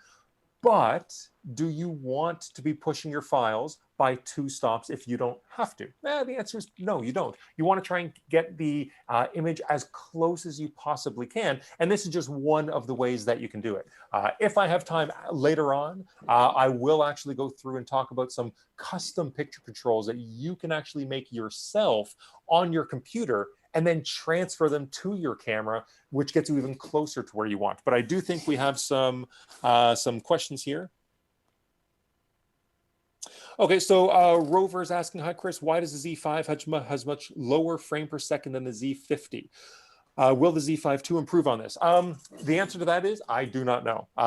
So I'll kind of preface all of the answers that I have today. If you guys ask about future products, unfortunately, I don't know, because I don't want to know so that I don't have to lie to you, because if I did, I couldn't say anything. So for future products, I have no idea what the Z5 II could be. But one of the reasons that it does have a lower frame per second count is cost. We were trying to get the cost of the Z5 as low as we possibly could, while still having it be so fully featured, fully weather sealed, partial magnesium alloy body, great viewfinder, all those really important things that a lot of viewers, or a lot of customers want out of a full frame mirrorless camera. That's really where we tried to put the focus for the Z5. And unfortunately, as it is with every camera out there, every product on the market, whether it's a camera, a phone, a car, we can't have everything. So unfortunately, the frame per second is not as high as other cameras. If you do need a really fast frame rate, then you can either go to the Z50, or if you do need a full frame, we have the Z6 and the Z6 Mark II. Okay. Go Pity Magics. Will there be any updates to improve autofocus on the Z6 II? If yes, when? And will this update work on the Z6 as well? Again, I don't know. We have stated and shown that we're very involved in creating future firmware that not only fixes issues, but heavily pushes forward the camera. You see this now with the Z6 and the Z7. We're on version 3.0, giving you eye detect and face detect and animal detect, all these huge, massive improvements. So I would expect that the Z6 II and Z7 II will go and get additional firmware updates that will improve the autofocus even further. That is one of the benefits of mirrorless, is a lot of the changes that are possible are due to the fact that they're essentially algorithms. When you look at a DSLR, a lot of the technology baked into a DSLR's autofocus module, it's locked. Once it leaves that factory with that particular module, we can't really give it too much more life. But because with mirrorless, so much of the autofocus performance is tied into the algorithms that we're able to easily access, mirrorless cameras do give a much greater flexibility after the fact. So I would like to think so, but you ask when, I have no idea. It could come tomorrow, it could come in a year. I cannot tell you. Will it be transferable over to the Z6? That again, I don't know. It obviously depends what the firmware is for. We do have the dual processors in the Z6 II and the Z7 II. So if it is a heavily reliant firmware update that is reliant on the newer processors, then I would say probably not. But again, we'll have to wait and see. I am getting a text question here. I'm actually getting an update. I'm actually being told that the Vistek site is back on and that sales will be open overnight and then tomorrow until 10 p.m. So it initially was not meant to be until 10, I don't think. So they're extending it out till 10 p.m. The site is back up, which is awesome. And there'll be sales will be ongoing overnight all the way through tomorrow. Okay, so we have a string of questions here, so let's get through these. So Douglas, you're asking, hi Chris, I have a 24 megapixel crop sensor D7100 and I can safely crop an image up to a certain point. Would I be able to crop an image on the Z6 II to approximately the same degree? Ooh, that's a tricky question. The reason it's a tricky question is because with a D7100, that's a crop censored camera, you already have a 1.5 times crop. So roughly, so if we're looking at full frame here, a 1.5 times crop would be, let's say, roughly, there we go. So if you're looking at a crop sensor already, that's already giving you, if we're looking at, let's say, focal length comparisons, if you have a 500 millimeter, let's say the 500 mil PF that you see right back here, that is equivalent wise on your D7100, a 750 mil equivalent focal length because of that smaller crop sensor, because you have a smaller sensor. Now, can you get the Z6 II image to look the same? And the answer is yes.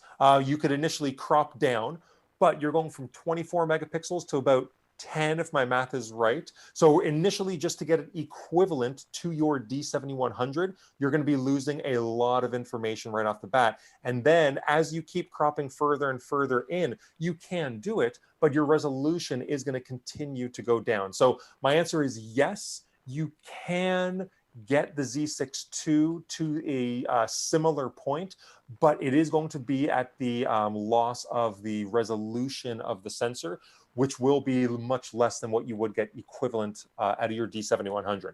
So if you're talking, I think you are, but if you're talking, let's say, long focal lengths, doing wildlife type shooting, and you're using that to get your animal closer, then I would probably say that if you're already heavily cropping a DX sensor, then you probably are better off staying with a DX sensor, unless you go with something like a D850 or a Z7, in which case you have so much more resolution to play with compared to the Z6 II.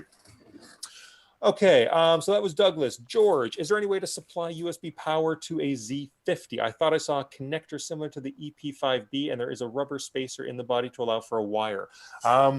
I will say that as a Nikon solution, something that comes directly from Nikon, there unfortunately is no AC adapter available for that camera. There may be third-party options that may be available.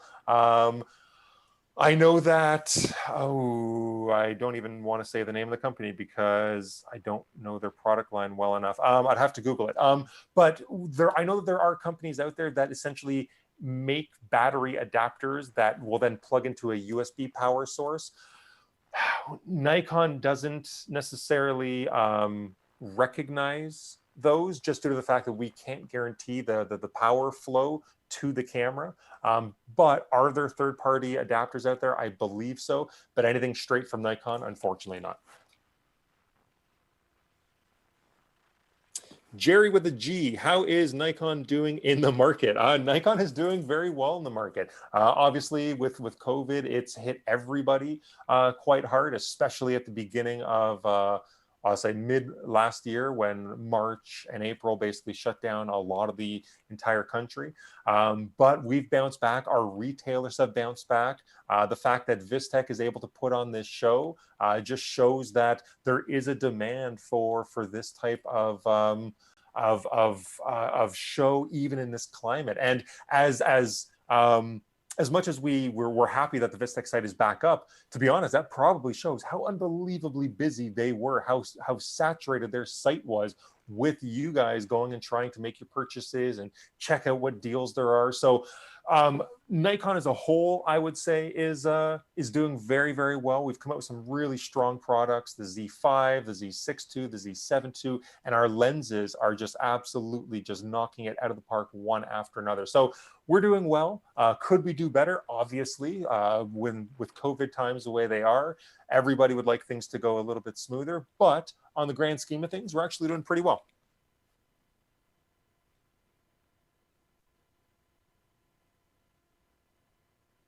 Okay. So Sandra is asking, is there any reason the mirrorless cameras are not dual slot for memory cards? This is the biggest holdback for many professionals like myself from making the jump. Well, we actually have the Z6 II and the Z7 II that do have we just started shipping the Z6 II. The Z7 II will start shipping in a couple of weeks, and they both have dual card slots. So they have one XQD card and one SD card that is available.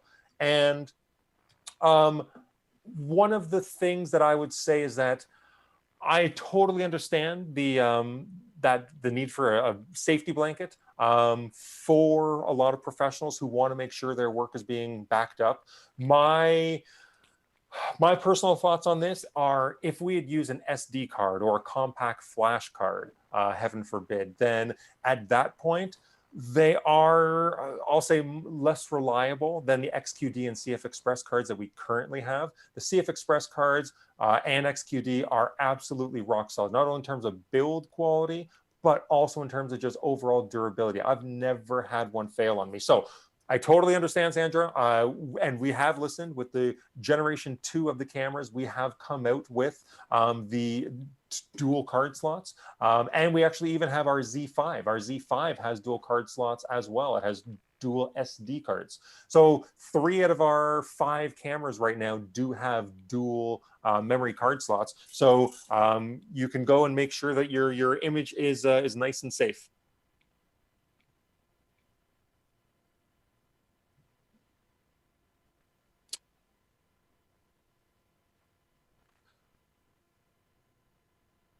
Sure. So the picture control that I'm using right now is obviously different than usual. I wanted something a little bit as a talking point so that we could go and show you that not only for your still images, but for your video as well, you would be able to go and get this type of look. Or we have 20 different creative picture controls that you can go and change right in camera. So being able to go and get this type of look for your still images is fine. A lot of the time you can go and do that with most third-party softwares.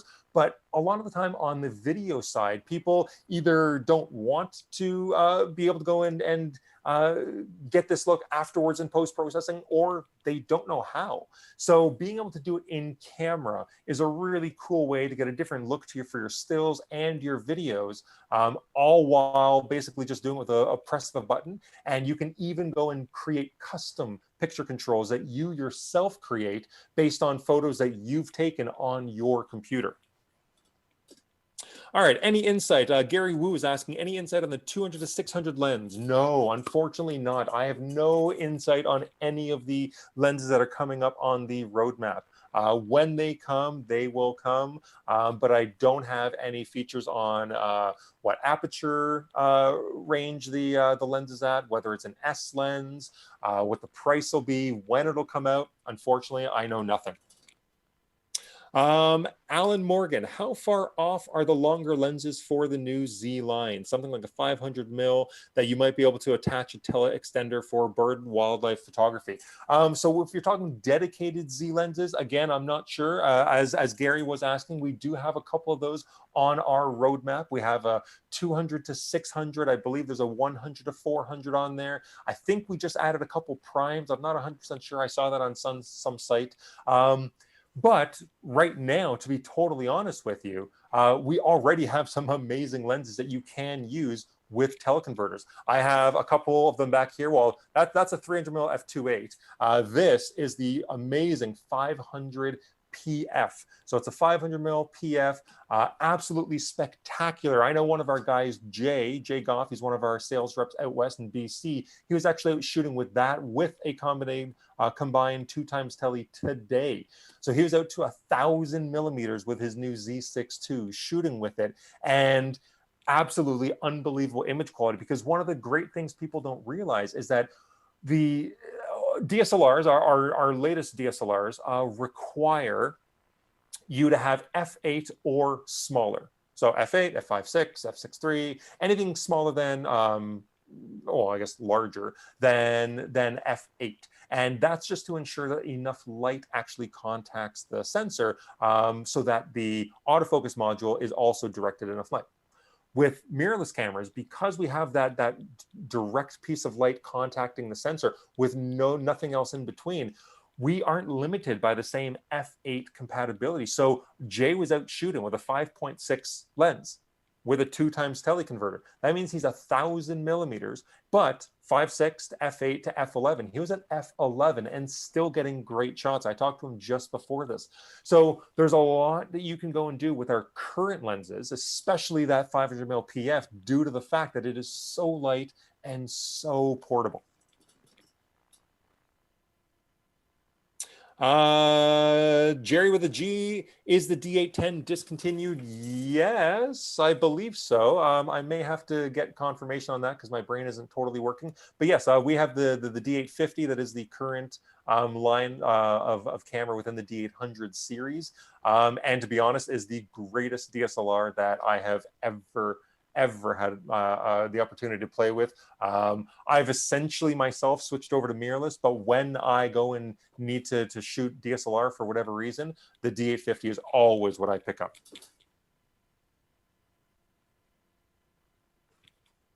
I believe, I'm getting told that the D810 was discontinued as of 2019, so December 2019, so almost a year ago.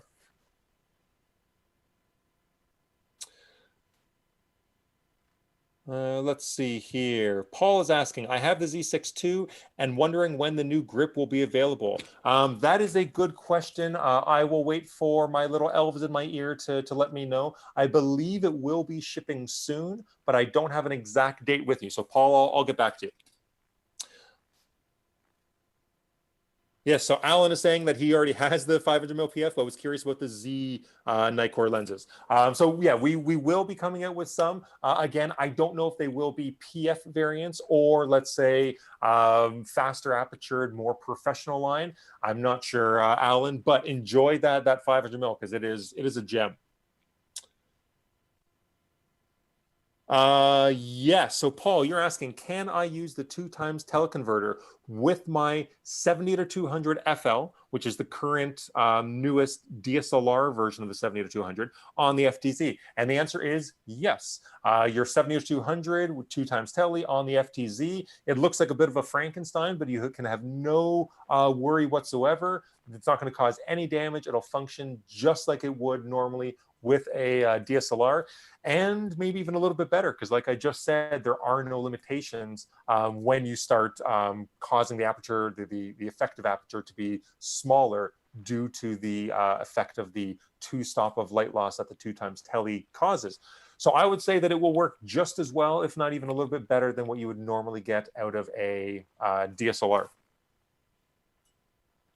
Okay, now what I'm actually going to do is I'm going to quickly go and show you guys, I'm going to show you in the menu how we can actually go and change a few of these settings. So on the Z cameras, it's very, very simple. There's an I button on the back of it. I'm just going to quickly hit that I button. And what you should be seeing... Okay, so I can't show you the I button unless I do this. Yeah, there we go. Okay, so I had to switch into photo mode to be able to show you the I button. So hit the I button, this little quick menu pops up. This is what you'll see in all of our Z cameras. Very fast way to access a lot of the often used settings. So in your picture control, I had it set to silence. So it has it's not fully desaturated, but it looks mostly black and white. But you can see here that we have our normal picture controls. So portrait, landscape, flat, you have neutral, blah, blah, blah. And then you have all of these dedicated creative picture controls. You have 20 of them in total. And I'm not going to show you all of them, but there's some very, very cool ones, and they can get you some really nice, different looks that you normally wouldn't be able to.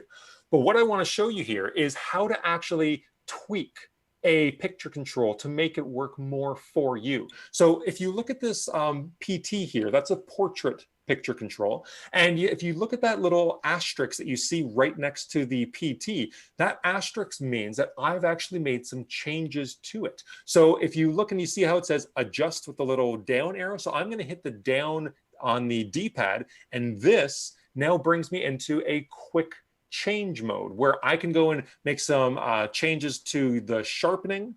I can do mid-range sharpening even, clarity, contrast, brightness, saturation, and hue. So you can see that I've bumped up saturation. On the portrait, I believe it's normally set to 0. So I like it just a little bit more saturated than the way the portrait is normally. And I've actually bumped heavily up my sharpening, because I want the portraits to kind of pop a little bit more, and I don't want to have to do as much in post. So that's a really quick and easy way for you to find out. And what I recommend to a lot of people is go through and take a couple shots, set up a tripod, take some shots in portrait mode, in landscape mode, in vivid mode, in standard, in neutral, and find which one you like best, which is closest to the way you like to shoot. And then if you need to tweak each and every one individually, you can very, very easily do that. And you just do it right here in the actual camera menu itself, and you don't even have to jump into the full camera menu.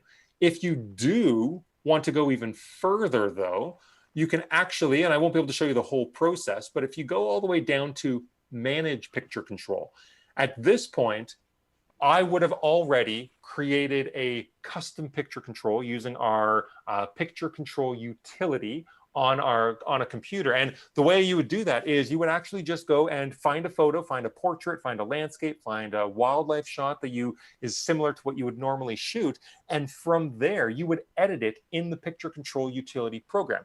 Get it the way you want, get it looking perfect. And then you would save that onto a memory card, pop it into your camera, and then you would go down to load. And you would essentially just load that picture control that you've created into your camera, and it'll work obviously for JPEGs, for raw images as well. And I believe I do. So here are mine that I've actually done. So when I went on a really large trip before, I created, I was going to Africa, obviously. I created an Africa good light. So when it was very good light, I wanted it much, much kind of poppier. I created an Africa shadowy where I boosted the shadows. And then I do a lot of dog photography. So I have a puppy only, which is really good and very helpful for very dark colored dogs. But it's a little bit too much. So sometimes when there's people in the pictures, if you have somebody holding their puppy, you can dial it down a little bit. I also do a lot of night photography, so I can edit in camera how my night photography could look, all without having to go and do too much of the of editing afterwards. So as I'm just jumping back here, okay, so you should see me. Perfect. Okay, let's see while I was doing that if there's any other questions that I may have missed. Thank you, Nikon Canada. The grip will be shipping this month. Yes, definitely talk to Vistek. They are accepting orders for the MBN11. That is what the grip is called, the MBN11. So make sure you go and talk to them about any orders that you would want to place, and it will be shipping later on this month. So I think we're getting pretty close to time. We're just before 5 o'clock, and we are meant to go till 5. So if anybody has any last questions, feel free, go and talk about, you can go through them in the comments below. What is coming up next in the round of seminars? Okay, so up next, we actually have Victoria Hack. She's one of our amazing ambassadors. She's from out west. She's from BC. And she was one of the photographers that we actually had for our Z7 II product launch. We were able to get her a pre-production sample, get her to go out and shoot. And she's actually going to be navigating the world of social media. So while she's an amazing photographer, she has an amazing dog that she always shoots, Jack.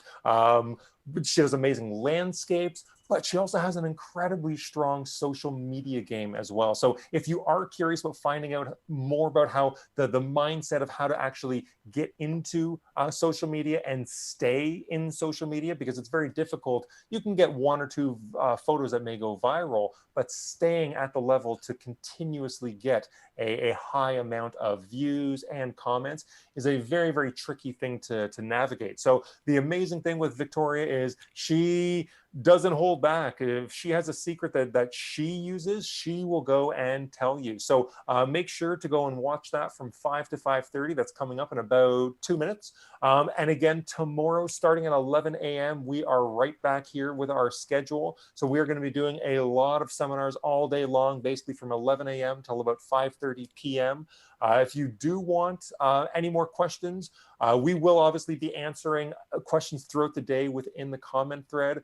We will have another one of these live Q&As at 4:30 tomorrow as well. And I'll also be doing another live seminar broadcast at 12:30, and that will be on DSLR and mirrorless technology, kind of talking about the two of them, how they fit in together in the world in 2020, what some people like over the other, and what you might like, and kind of giving a few different scenarios.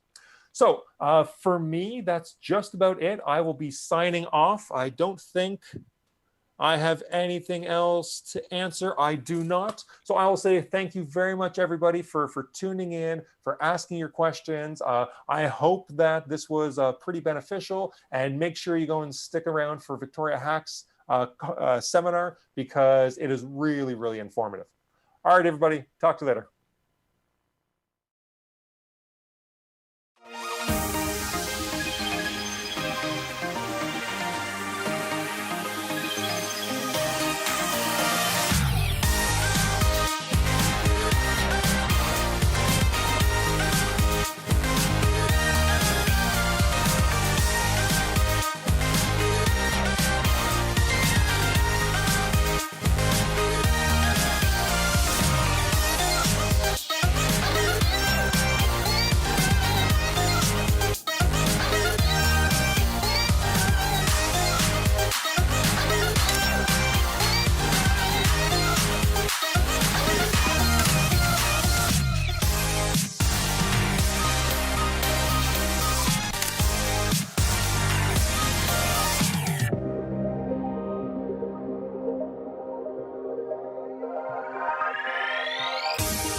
Hey guys, thank you for joining me. My name's Victoria Hark, and I'm going to talk to you a little bit about social media. So these days, in 2020, more than half of the world's population are using social media.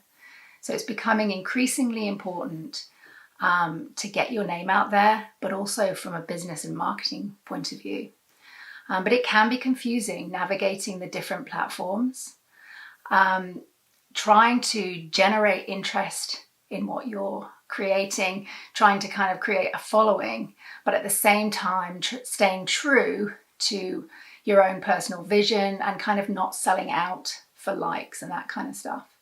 So in this presentation, I'm going to just talk you through how I personally navigate the world of social media. So a few years ago, when I was just starting my photography business, I went to a presentation on social media for business. And the one thing that really stuck out for me was that word of mouth was the best possible way to generate business.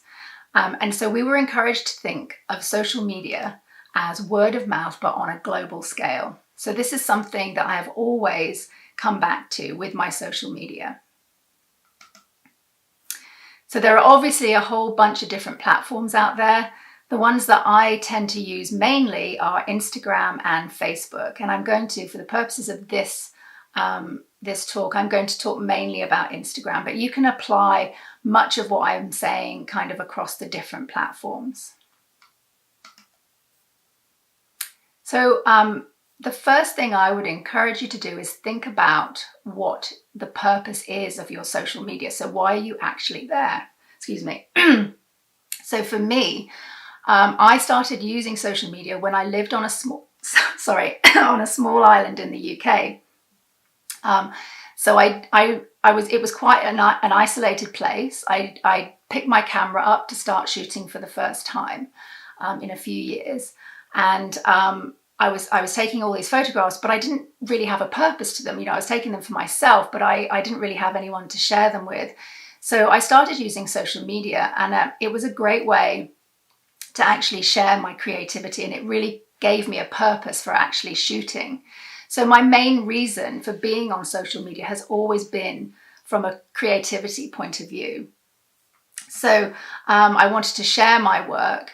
I wanted to get feedback from other people, and I was kind of learning how to be a photographer, looking at other people's work as well. So I was also finding inspiration from other photographers. So that was my main reason. But also I wanted to connect with other artists. Living on this island, you know, I didn't really have other like-minded people to share my photography with, and other artists. So I wanted to connect. So it was a really great place to be social. But also, whilst I'm using social media, I am also aware that this is an opportunity for me to engage with people who could potentially become my clients. So being aware that you're kind of, you know, you're being watched. These are possible clients that you could be working with as well. And also, it's a great place to connect with brands and companies. So those are the reasons that I'm using social media. So maybe have a think about, you know, why are you actually there?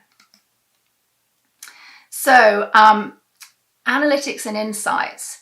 This can be a great place to, or these can be great tools to find out how your images, for example, are performing on social media. To be perfectly honest, I don't pay a huge amount of attention to the analytics and insights, but they are useful. You can find out the times of day that your followers are most active. You can find out where they're located, what the demographics of your followers are. So it can be a useful place, and it can be a great way, you know, knowing what the demographic of your followers are, you can then always, you know, try to change that, or, you know, it can be a useful tool. So how often and when should you post?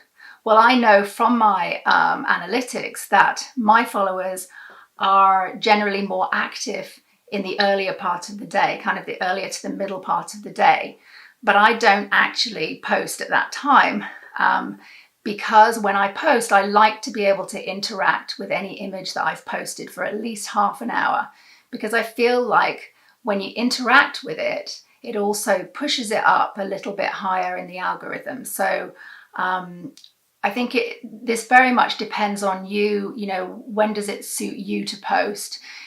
You can also use third-party, you know, apps and things like Hootsuite to do posts for you. But I like to be able to interact with the images that I've posted. So I choose to post kind of in the late afternoon and early evening. It's obviously not always, you're having a busy day. You may not be able to make that regular post. I like to try and post once a day if I can. because I also feel that the more you interact with the platform, the algorithm seems to push you higher. So I like to make a post once a day, but obviously if you're having a busy day, it's pretty difficult to always post that regularly. So what I will do is, if I have a spare evening during the week, I'll maybe spend an hour putting a bunch of posts together, just preparing them, and I'll put them into my draft. So they're sitting there ready to go with a little bit of text with them. I've maybe already tagged them in different ways, so they're pretty much ready to go, and that can save me quite a bit of time. So then, how do you choose which images to post? And for me, this is personally, social media is a place where you can become known for a certain kind of image, and you can get kind of stuck in a box where your followers will like certain things because they're following you for those images. And for me, I'm really keen to not be put in that box. I'm always trying to extend the parameters of that box so that I can pretty much post whatever I want to post. Without really thinking about it too specifically, this is more intuitive, but I was thinking about it for this presentation. There are three kind of key things that I think about when I'm going to make a post.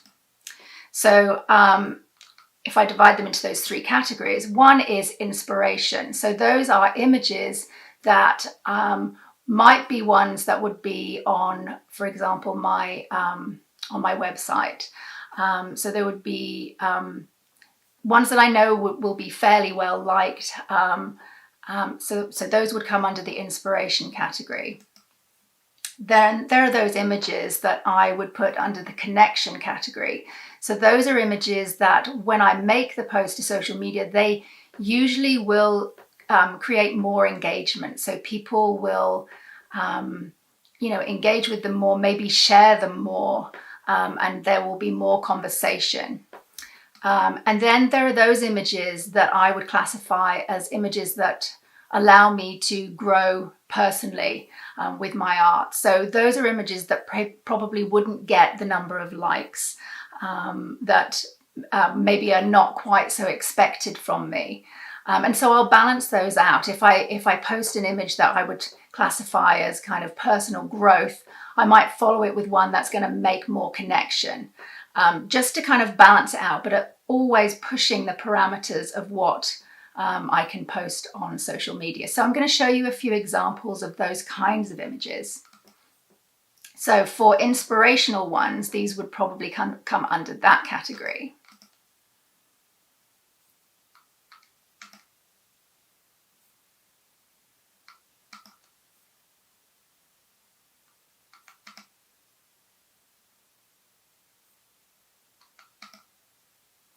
And then images that I would classify as being more kind of connection.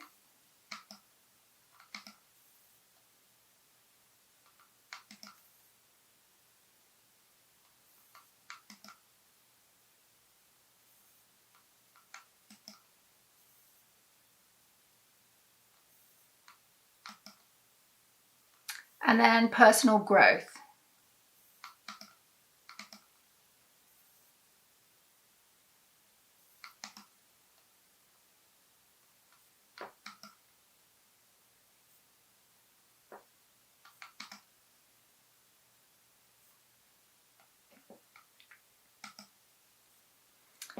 So how do you think of captions for your images?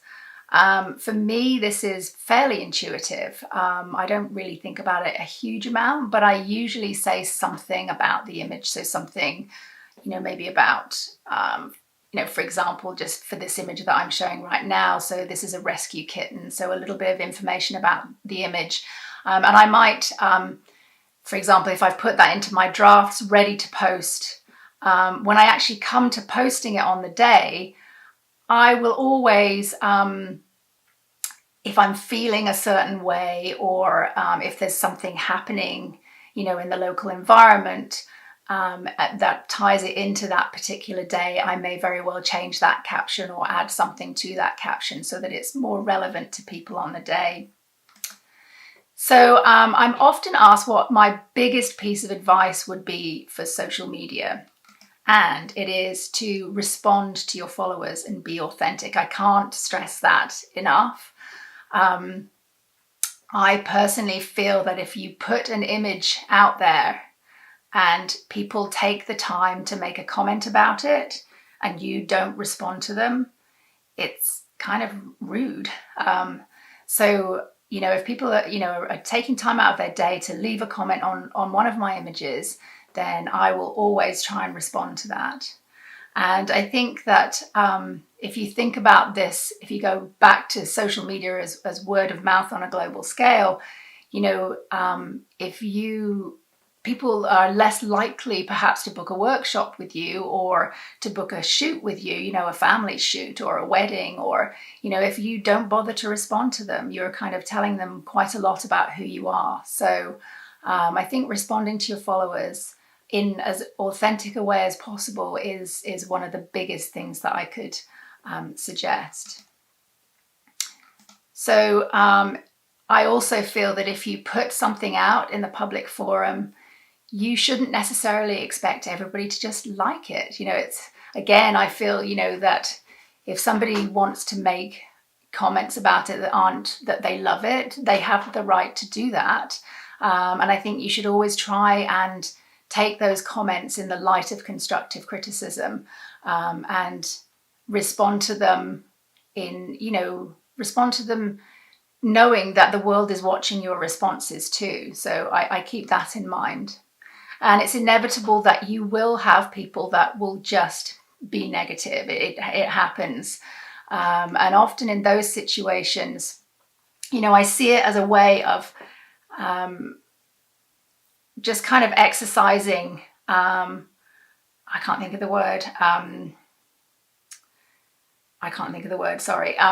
But when you do get those negative responses, I think it's a great way to, sometimes you can just kind of leave the reply blank and your followers will actually step in and defend you.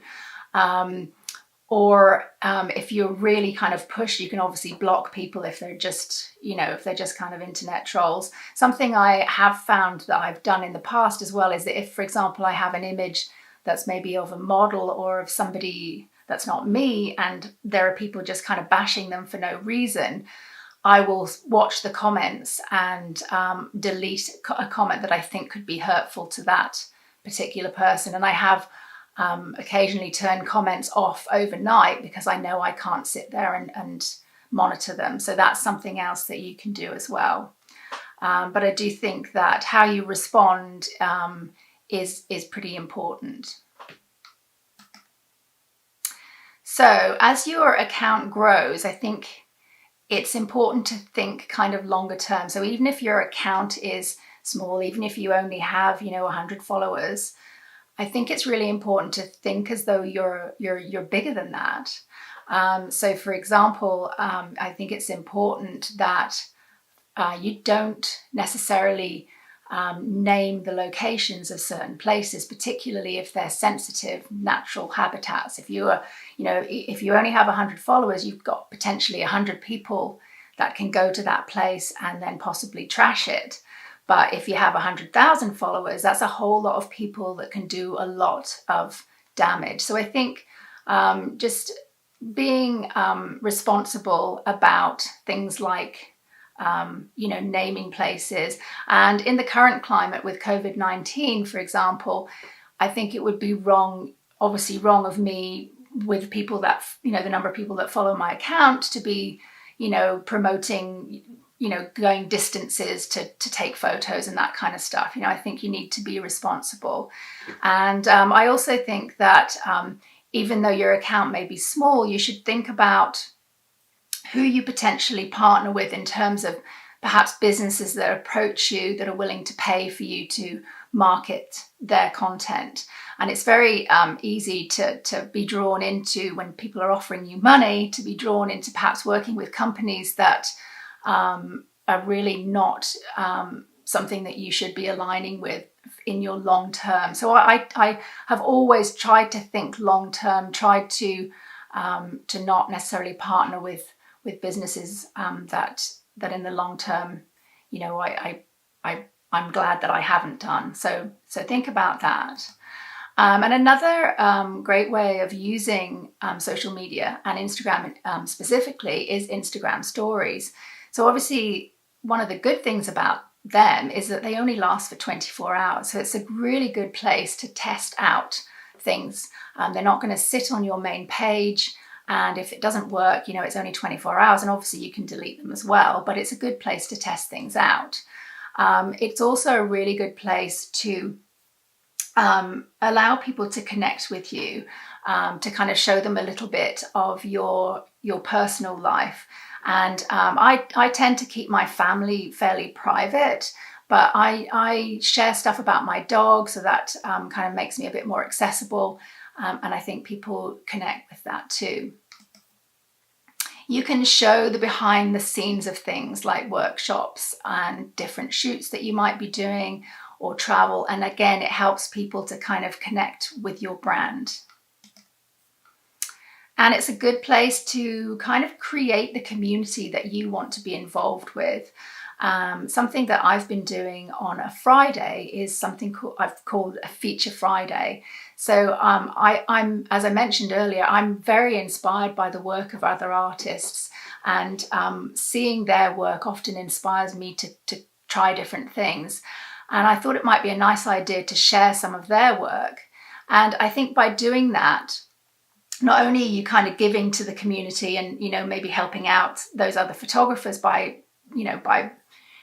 bringing them up in people's feeds and stuff, but I'm also, my followers are seeing different types of art and different types of photography, and it's also expanding the possible kind of borders of my own box, if you like. So if I then decide I want to try and do some photography in a similar style, they've already seen that kind of thing. I'm kind of expanding everybody's awareness of different types of images. So that can be a great thing. And also some of those photographers will also share the post in my story that I've made. So that also helps to extend my reach. And you can obviously make money from your Instagram stories in the same way that you can from your main Instagram post too. So companies will pay you usually less than an Instagram main post, but they will also work with you to pay you for promoting some of their content there. So how can you drive traffic to your page? For me, it's always about being social and connecting with others, and there's a bunch of different ways that you can do that.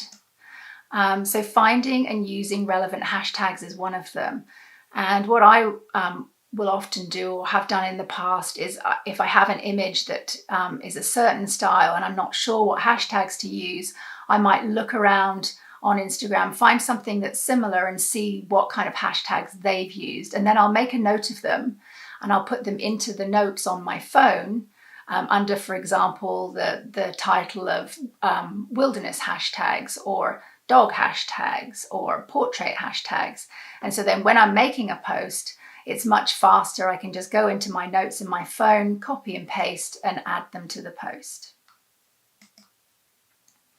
When I'm making the post as well, I will often tag other accounts. So for example, I might choose to tag businesses that I might want to work with, but also I might tag hubs. And for those of you who don't know what those are usually accounts that have quite a large following, and they share the work of other artists with credit. So they're a great way of kind of, you know, getting your work out into the community. You could partner with other social accounts. So if you have a friend who's a landscape photographer or a portrait photographer, you can kind of big each other up, you can shout each other out and just mutually kind of push each other up. Contests and giveaways are another great way to kind of build your traffic to the page. You could give away a print or free wallpapers, or you could partner with a business and give something away in that respect. And I also have a couple of other accounts that I use. One of them is for my dog, and I find that if you have other accounts, they can kind of reciprocate with each other and push each other up together. So, you know, if I make a post on my main account or I feature Jack in my stories, I'll tag him on his account. I'll put in his stories that I've made a post on my main account. So these two are both kind of feeding off of each other. And of course, you can sponsor your posts too. And I think that if you think about what you may spend on, you know, perhaps advertising on the radio or advertising in a newspaper or something, it can be, you know, think of it as an investment. Sponsoring posts and making sure that they become visible perhaps to people that wouldn't otherwise have seen them can be a fairly good idea as well. So what type of content works best for engagement? And I think this is an ever-changing situation on social media, and probably different for every artist. But I know for me, the posts that seem to work the best at the moment are ones that are kind of multifaceted and there's more than one image. So it may be that it's a multiple post, so there might be 10 images, or it could be that I make a post and then I post the metadata of my camera settings and things with it, or I post some of the behind the scenes to that image as well. So I'll show you a couple of examples of kind of multiple posts that work quite well.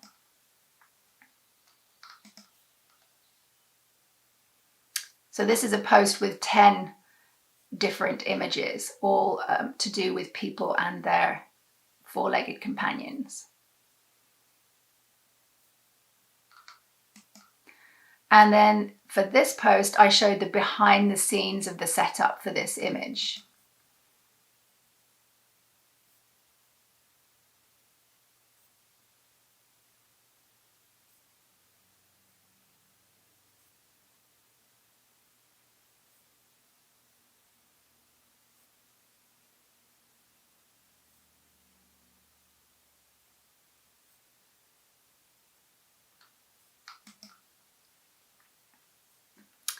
So Instagram filters.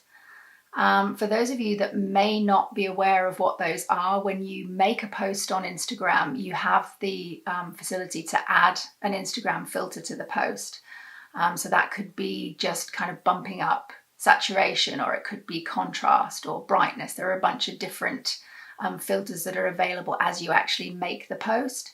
I don't tend to use them that much, but I know that some people feel that by adding an Instagram filter, you're possibly more likely to then be pushing your image up in the algorithm. So it's something to think about, and you can add that filter at just 1% if you don't really want to change the look of your image, but you want to kind of jump in on that. You can just add the filter, but at just a tiny percentage. So how do you keep current? For me, this is pretty much all about my gut instinct. So really with my social media, most of it comes down to kind of my gut instinct. So I post what I feel will be right, and I kind of act the way I feel I should act. So listen to your gut instinct. I do pay attention to different trends. You know, sometimes there are trends with images, and I don't want to be part of that trend, because obviously trends disappear, but I do like to know what the trend is, and I might just take a tiny element of that and use a little bit of it, but I do like to kind of notice them. And I also I notice things like, for example, at the moment TikTok is obviously something that's pretty big, just noticing those things. So knowing that, like, short videos to music are something that people are enjoying. Noticing trends is a good thing to do, I think, with social media. paying attention to other accounts. So if you notice that another account is kind of growing exponentially, so why is that? So maybe having a look at what they might be doing, and learning from them. Trying to stay on top of new features within the platform. Sometimes I'll notice some kind of new feature. I don't necessarily know how to use it, but then I might just go and Google it to figure out how to use it. But I think it's fairly important to stay on top of those kind of things as well. And I do watch the occasional educational tutorial on social media and stuff. They're not always super useful, but even if you just glean one thing from it, it can be quite handy. And the thing that I just keep on harping on about is really kind of engaging with people and being sociable and responding as well are key things. So really coming back to the beginning of this, I would encourage you to think about, when you're making a post, 3 words to focus on. So I mentioned the 3 words that I think about. So mine are inspiration, connection, and personal growth. So maybe think about coming up with 3 words that would help you with the direction of your social media. And remember why you're here. So coming back to that. For me, it's always about connection, and it's always about creativity. So those are the reasons why I'm using social media. And finally, thank you so much for listening and watching. If you guys have any questions or comments, I would be more than happy to hear from you. So feel free to message me on social media or send me an email. So thank you again, and stay safe out there.